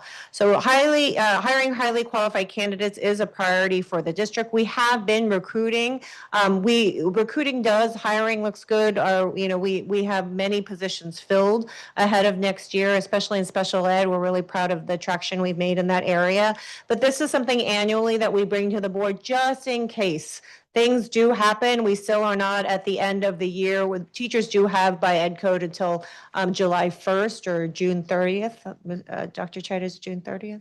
June 30th, yes, getting confirmation to still resign. And then sometimes we have some things that may occur even prior to the school year with circumstances of teachers. So this is not a reflection on the fact that we believe we're going to need this right now, but it's just in the chance that we may. We bring this forward to you, and that gives us the authorizations to explore these STIPs or PIPs if needed, if that opportunity arises. And it does show in there, if the numbers that we presented, if we go above that, for some unforeseen circumstances, there is a wiggle room of percentage, but if we go above that, I would return this to bring back to you for further authorization. So it is recommended that the Board of Trustees approve and adopt the declaration of need for fully qualified educators for the 2025-2026 school year.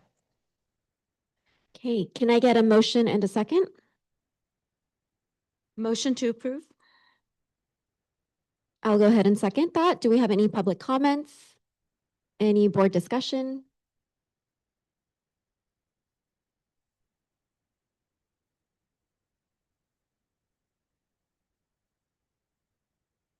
Again, we estimate on the, conservative side. This is not reflective of how many openings we have now. We're just anticipating these could possibly be areas where we may need to pursue STIPs or PIPs for the next school year.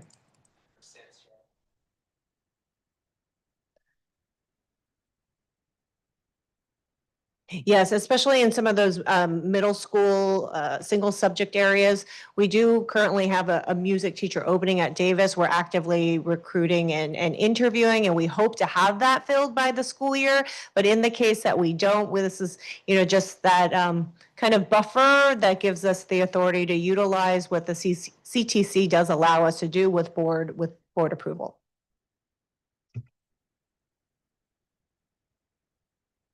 Great. Do we have any other board questions?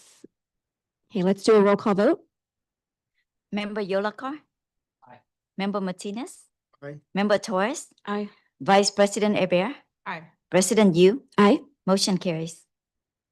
Thank you. Let's move on to action item 7.3. Associate Superintendent Evans, can you please present this item? Good evening, and thank you, members of the board. We wanted to bring to you and recommend adoption of Resolution 1504-0525 in support of Assembly Bills 1021 and 1382. These relate to workforce housing. Oak Grove School District understands the need for workforce housing. Housing for educators in Santa Clara County is a particular challenge, and there's been some legislation in the past, and this new proposed legislation will help smooth that process and increase the potential for going down that path. We have many districts in the neighborhood and in the Bay Area who have looked into it, and it's just cutting edge, and these legislative actions are helping make it a little more favorable to go through the process. So AB 1021, which was authored by Assembly members Wicks and Mertz-Satsi, that's designed to increase the ease and simplicity of going through the process of building workforce housing. This one particularly relates to small and rural school districts and county education offices of education.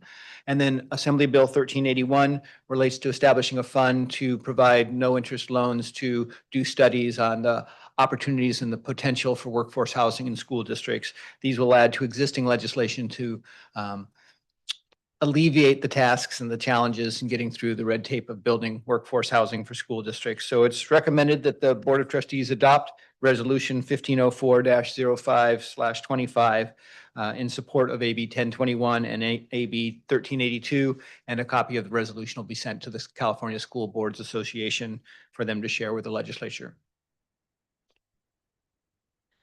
Great, thank you. I will go ahead and motion that we approve the adoption of Resolution 1504-05/25 in support of AB 1021 and AB 1381. Can I get a second, please? Second. Right, do we have any public comments? Any questions or discussions from the board?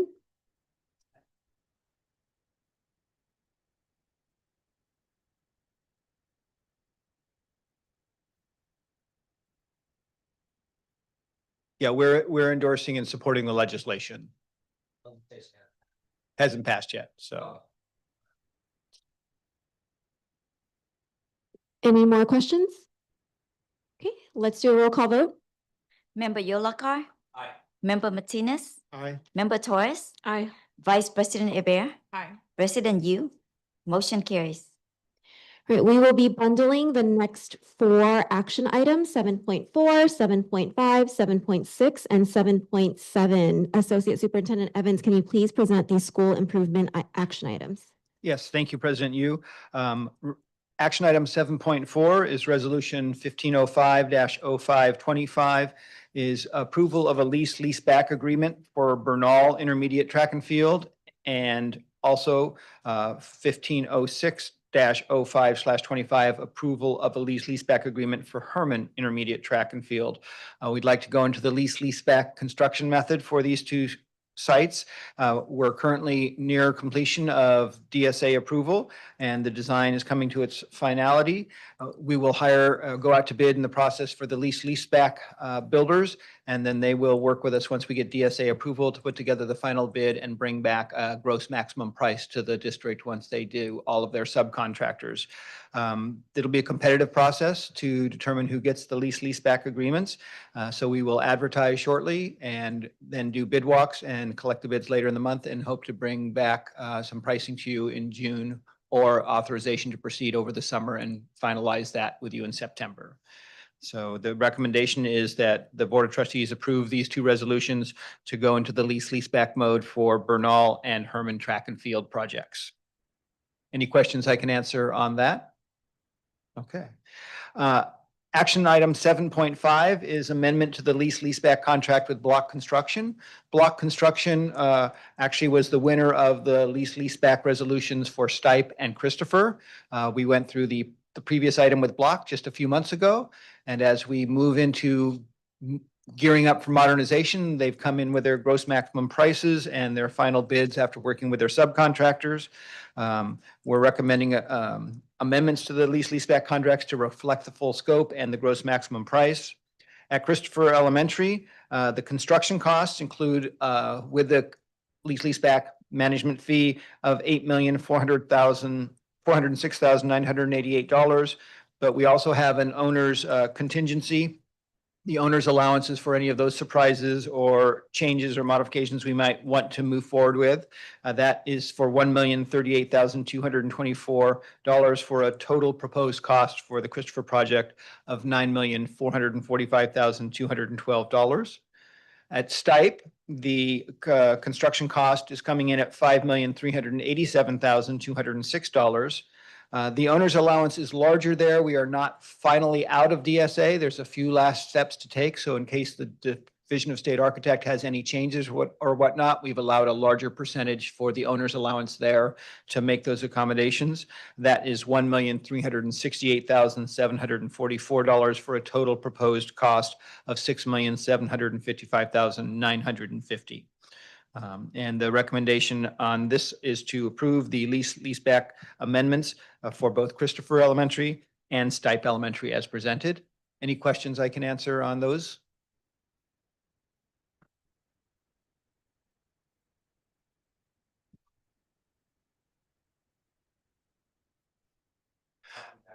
The way the structure is, we literally sign a lease over to them where they take over the property to do the work and then sign it back to us. So then that's the process for guaranteeing the price, and then they take all of the kind of risk or ownership of any changes and stuff. That's why we put the owner's allowance in too, so that we can accommodate those. So, but.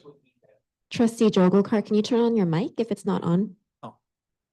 So this would mean that we pay them a lump sum, or we're paying them a lease? We pay a lump sum over several months. So it's it's kind of a lease agreement that we pay them, and that's their construction costs. And it's a fixed price, it's a gross maximum price that. But once it's paid, it's ours. It returns back to us. Yes. Okay. Yeah. It's just the structure of signing it over and then signing it back to us upon completion. Okay. Thank you for the clarification. No, it took me a long time to figure out lease. Our next action item, 7.6, design services for painting at various school sites and the Hayes Playground and paving. We have some projects getting underway. Design and freshening up of several school sites with new paint. These painting projects will be at Anderson, Edenvale, Hayes, and Oak Ridge Elementary, with projects beginning in the summer of 2026. We're engaging Finney Architects to do all the layout, design, and planning for that. Finney Architects is also working on our project at Hayes Elementary, where we'll be redoing all of the blacktop and the 2 playgrounds. And that is a project that'll be beginning this summer. It's finishing up its DSA review as well. The painting design services contract for that design work is $48,650. And the Hayes Elementary Playground and Paving Project is $218,574. Any questions on that contract with the architects? Okay. All right. And my final item to present is 7.7. It's procurement of roofing materials for Challenger School. Challenger School is one of the old sites, Dickinson Elementary, that we currently lease out. It's had several roof leaks, and we've patched and repaired many, but it's in need of just a new roof. We're going through the design process, and we'll go out to bid for the actual labor, but we find it's less expensive if we do the purchase of the materials ourselves. So this is a proposal to get those materials. We'll be working on 3 of the buildings, Building A, Building B, and Building D.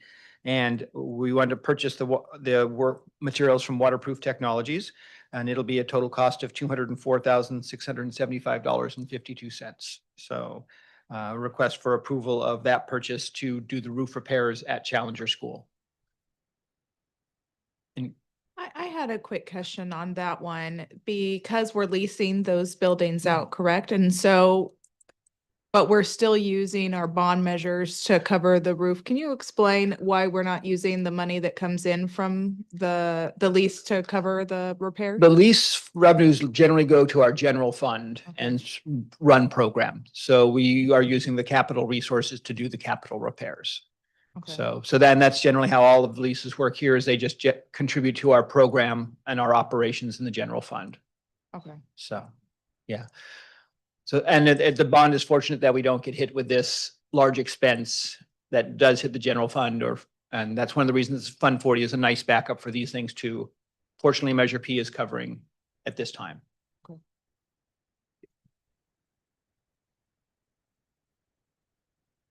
All right, I will go ahead and motion that we approve action item 7.4, 7.5, 7.6, and 7.7. Can I get a second? Right, do we have any public comments? Any further board discussion? So on the lease back, I just wanted to ask, so if there is, so we lease it to them, they start the construction. If at any point there's like a fire or something, because it's under their control, they're responsible for it. We're just stipulating that, hey, produce this deliverable, we will pay you X for it. And then when you lease it back, we actually pay that amount. That's Right. it. We pay it on a We don't monthly pay basis. the Yeah. rebuild cost or anything like that. Right. If there were some accident that happened, that would have to be covered under their insurance and their liability while they were there. Yeah. Hence the lease back. So, Okay. Thank you. All right, let's do a roll call vote. Member Yolakar, Member Martinez, Aye. Member Torres, Aye. Vice President Eber, Aye. President Yu, Aye. motion to carry. Right, we now move to information items. So 8.1, local control and accountability plan development, education partner input. Assistant Superintendent Enna, can you please present this item? All right, good evening, and thank you, President Yu, members of the board. The following presentation is a summary of the results of input gathering from our educational partner group meetings, from soliciting feedback via our online survey, and from in-person community conversations regarding our LCAP goals and actions and how our educational partners rate us on our goal achievement. So I want to also thank our Public Information Officer, Sheetal Singh, for all of her work on gathering this input. She's been integral in supporting us with our communication around the survey and the survey window, as well as setting up opportunities for in-person. Sheetal Singh will be co-presenting with me this evening. So just kind of an overview of the LCAP process. The LCAP process is a cyclical process, kind of like Plan, Do, Study, Act, the continuous improvement cycle. And right now we're in our study and plan phase. So you can see that we're here, we're reviewing and analyzing data, working on our LCAP draft for 25-26, goals, actions, and the aligning of our LCFF funds and our budget. So we'll be looking forward to bringing to you our LCAP plan draft in June for public hearing. So just a review of our 5 LCAP goals. Goal 1 is this goal is about student success on the Common Core state standards. Goal 2 is success for students with high needs. Goal 3 is about creating inclusive learning environments for students with disabilities. Goal 4 is regarding our parent engagement and actively engaging parents and community members. And finally, goal 5 is our safe, engaging, and creative learning environments. All right.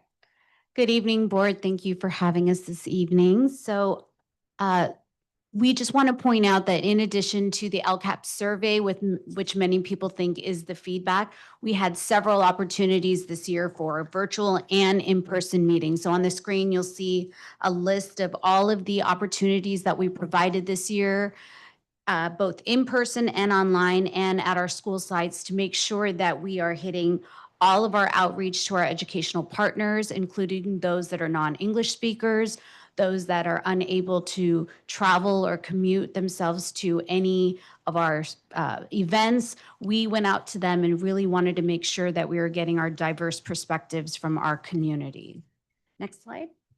So some of our in-person opportunities, I know some of you might have been there as well, as we had some of our highlights, our coffee and conversations with our superintendent. And just to point out that LCAP feedback just happens all year long. So it's not just a specific window, but we're collecting and gathering this information as we're planning for the next school year. We engaged our students as part of the Student Advisory Council in a process of feedback. Next slide. In addition to the second year in the row, we have been doing outreach to our Title I school communities. This was actually a suggestion of the board several years ago due to the low response rate. So for the second year in the row, we went out to 6 of our Title I sites and got direct feedback from the parents as they're dropping off and picking up their students, hearing from them what their concerns are, what do they like that's happening at the school, what do they want to see continue year to year in terms of programs and services. So you can see it just to highlight, it's a great opportunity to just talk to our parents and hear it from their voice. So the survey, before Ms. Anna goes into the survey responses, we did have the survey available for all families in Spanish and English. In addition to that, we did provide directions through Google Translate how families can translate the survey into many different other languages. So there was over 100 languages available for our families, and we had community liaisons available also to direct them and show them how to do that. Okay, in terms of our online survey responses, we had a total of 3,513, which is a little over 800 more than took the survey the previous year. We provided a table of data here for you to see the trends over the years of respondents in the English survey, Spanish survey, and whether they were a student or a parent, staff member. And one thing that I wanted to highlight for you is from this year, we close to doubled our number of student survey responses. So that was really great. Here we have our responses broken down by race and ethnicity. So we have data on who is filling out which populations are completing the survey, and that helps us to monitor our outreach for future. We can see that for those are 2 or more races identified, that was a 4% increase from the previous year. Okay, so results by goal.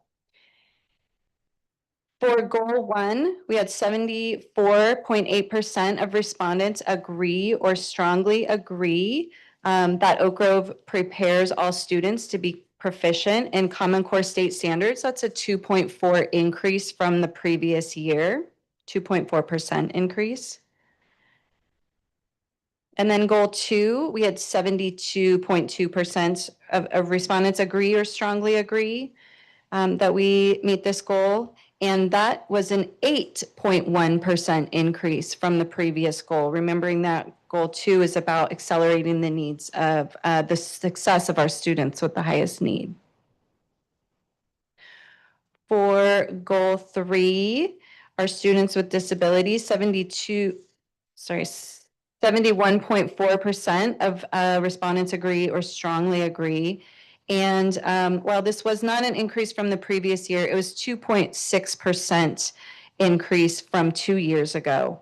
So that goal has kind of gone up and down from respondents. Also, 18.6% don't know enough about this goal. And so that's kind of telling that maybe those are parents or students who are not experiencing services or environments for students with disabilities. For goal 4, 80.1% of respondents agree or strongly agree. And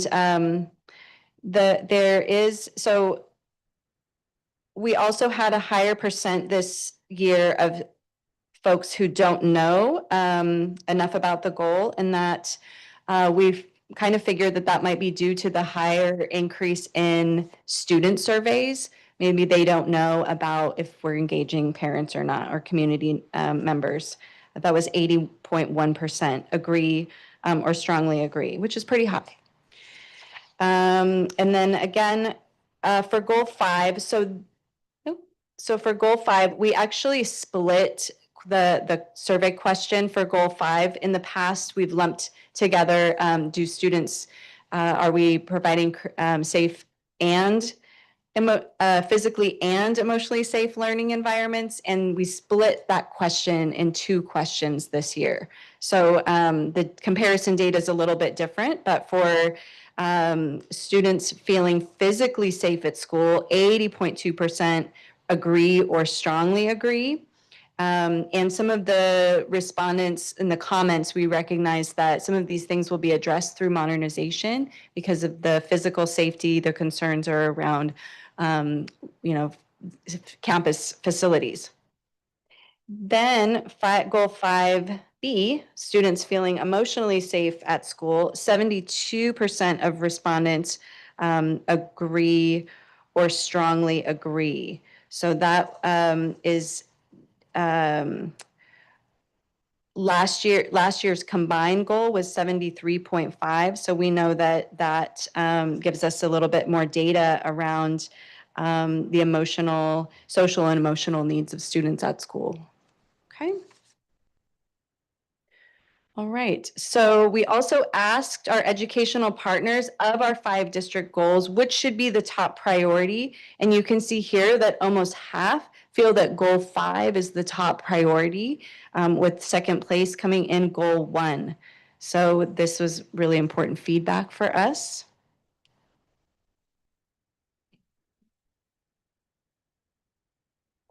Okay, so I'm going to talk a little bit about the analysis of student comments. So one of the things that we do unique in Oak Grove, especially around LCAP feedback, is when we are collecting all of the comments in the Educational Services Division, we split up and read every single comment. So this year we had over 2,500 student comments, and we had 8 of our managers split those comments up, and we are looking for common themes and categorize them. And what you see on the screen are listed from the top most common themes down to the bottom. There's, always those one-off themes, but we're looking for general themes and how we can continue to maintain services and programs or improve. So looking at what students love most about school and what's working well for their family, if you look at the top 3 on the left-hand column around friends, social connections, supportive teachers, strong home school connection. It's really that theme around relationships, and that building relationships and having those strong relationships is really showing up as a pillar in our LCAP. Going to number 4 and 5, safe and inclusive environments and academic progress, that really aligns with that previous slide that superintendent or assistant superintendent shared around goal 4 and a need for a priority around the goal 5, which is social emotional learning. So we're seeing that reflected in the comments as well.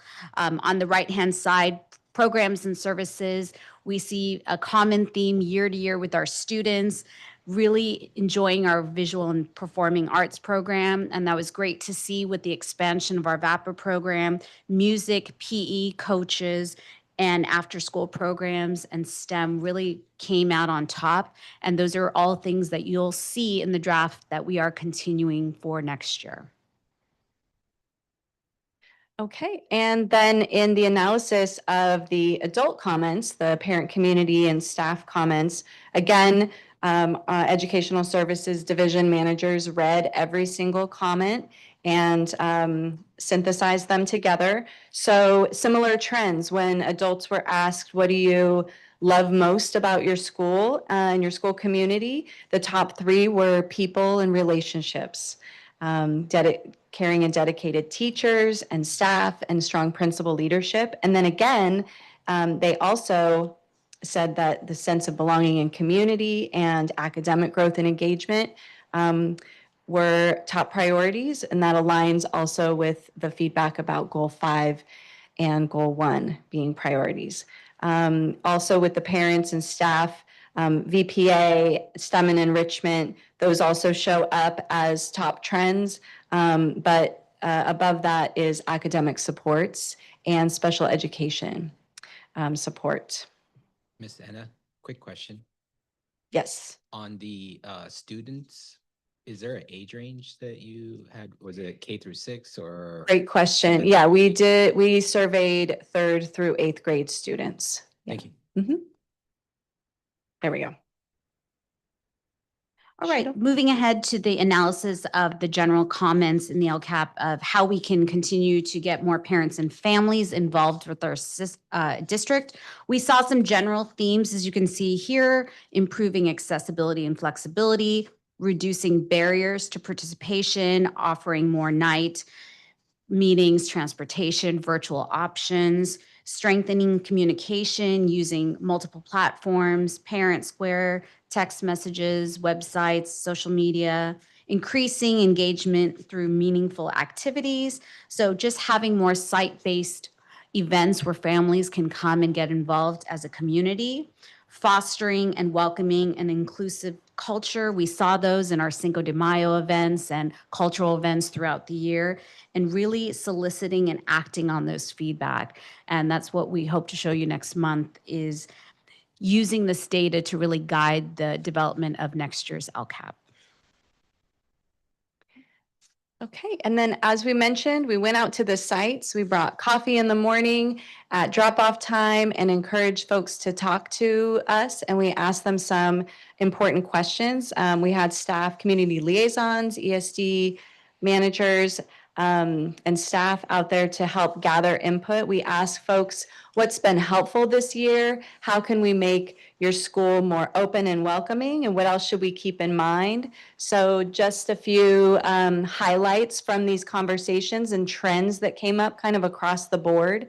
They appreciate, and what's been helpful is supportive staff and principals. You'll see that parents love their teachers and the staff. They feel very appreciative of teachers, staff, and leadership. People love after-school programming and visual and performing arts. They value communication. We also saw, I'm just going to kind of go through each school site. We saw, again, after-school programs. Events and activities are ways that parents feel that they can get more involved. They like coming to the school to be part of something. Again, here, after school programs and staff and communication and also safety came up for parents. Then at Parkview, they also had communication and after-school programs, but also there was a little bit more around bilingual, the needs for bilingual families and the needs for support for ESL, for adult ESL classes.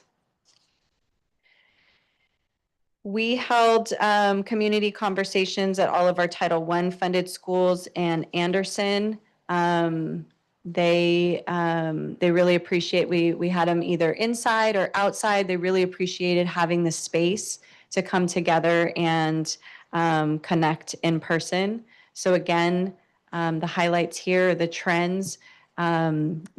Folks love, at Anderson, the school vibe was different. They said this year it was very welcoming, and they really appreciated that.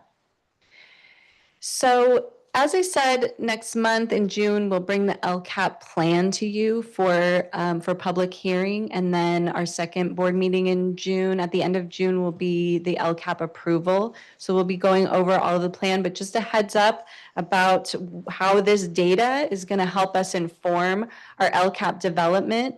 So some of the things that we're looking forward to is maintaining our commitment to visual and performing arts through Prop 28 funds.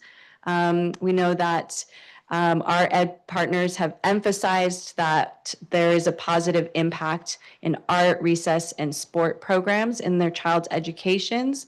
We also have an ongoing commitment to providing breakfast and lunch free of charge. And we recognize that there is an ongoing need for prioritizing mental health.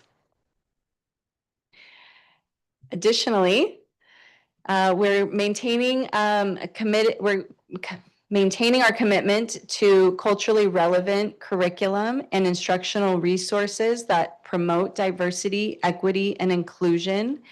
And we will continue support for extended day, extended year intervention opportunities.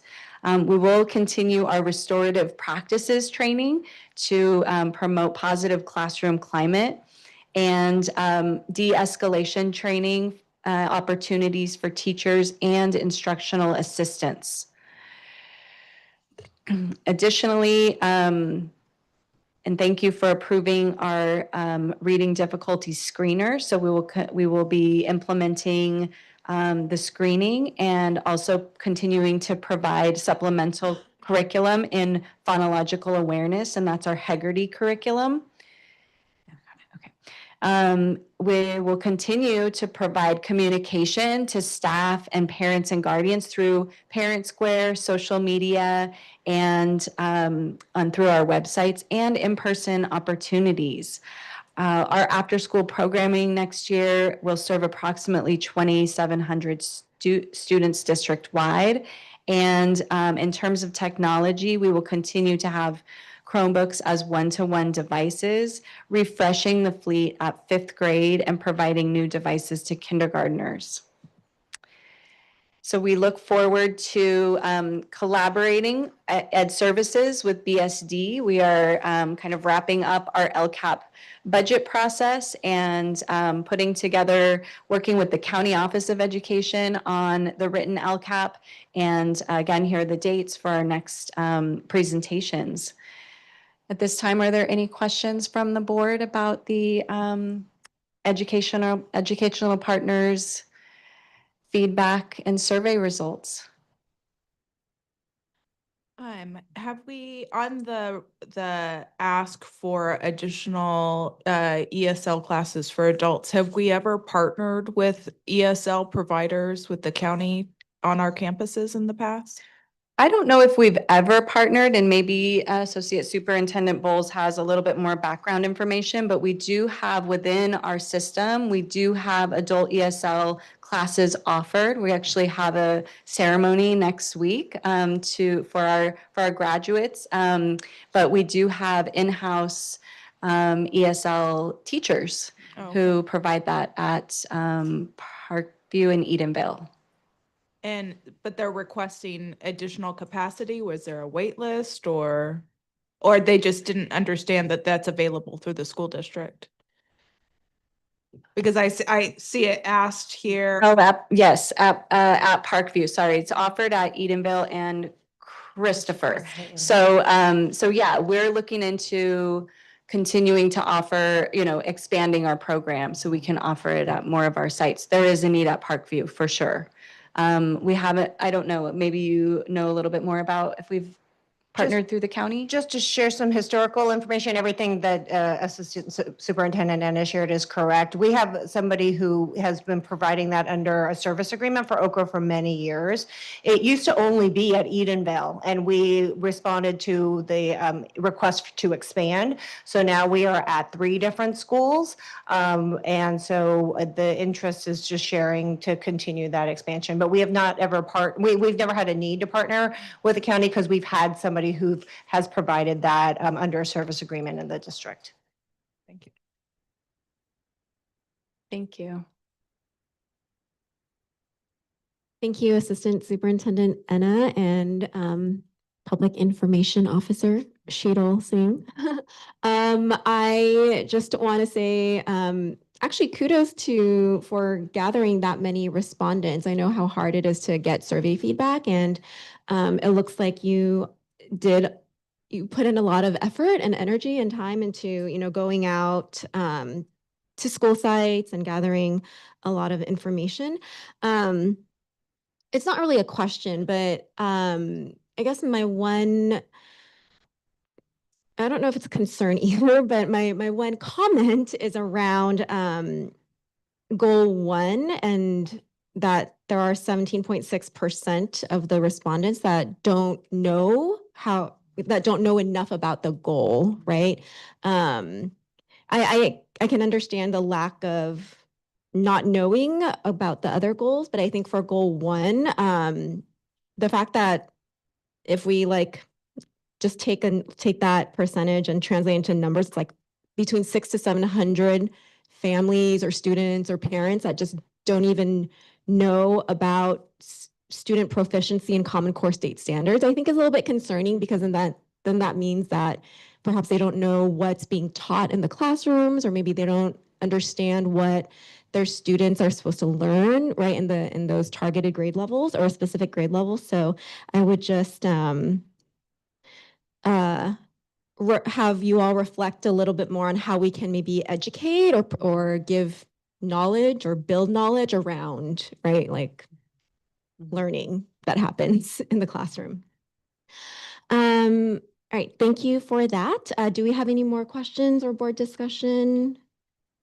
All right, thank you. Let's move on to closing items. So correspondence and board discussion. We may now hear from board members regarding correspondence from individuals and/or organizations regarding district programs or services. Board members may report on meetings attended or other related district matters. At this time, board members may also report on committee assignments. Anybody can go. Sure. So I attended the Santa Clara County School Board Association's monthly meeting with the Santa Clara County Office of Education, Jennifer Elenis, who went over attendance, different techniques to improve attendance that was really valuable. The other thing I'll be bringing back at our next meeting is a resolution to support Senator Dave Cortez's Senate Bill 743 that would increase funds for districts like ours to improve the LCFF equity issues to basic aid districts so that we can improve our annual daily attendance rates at our school district.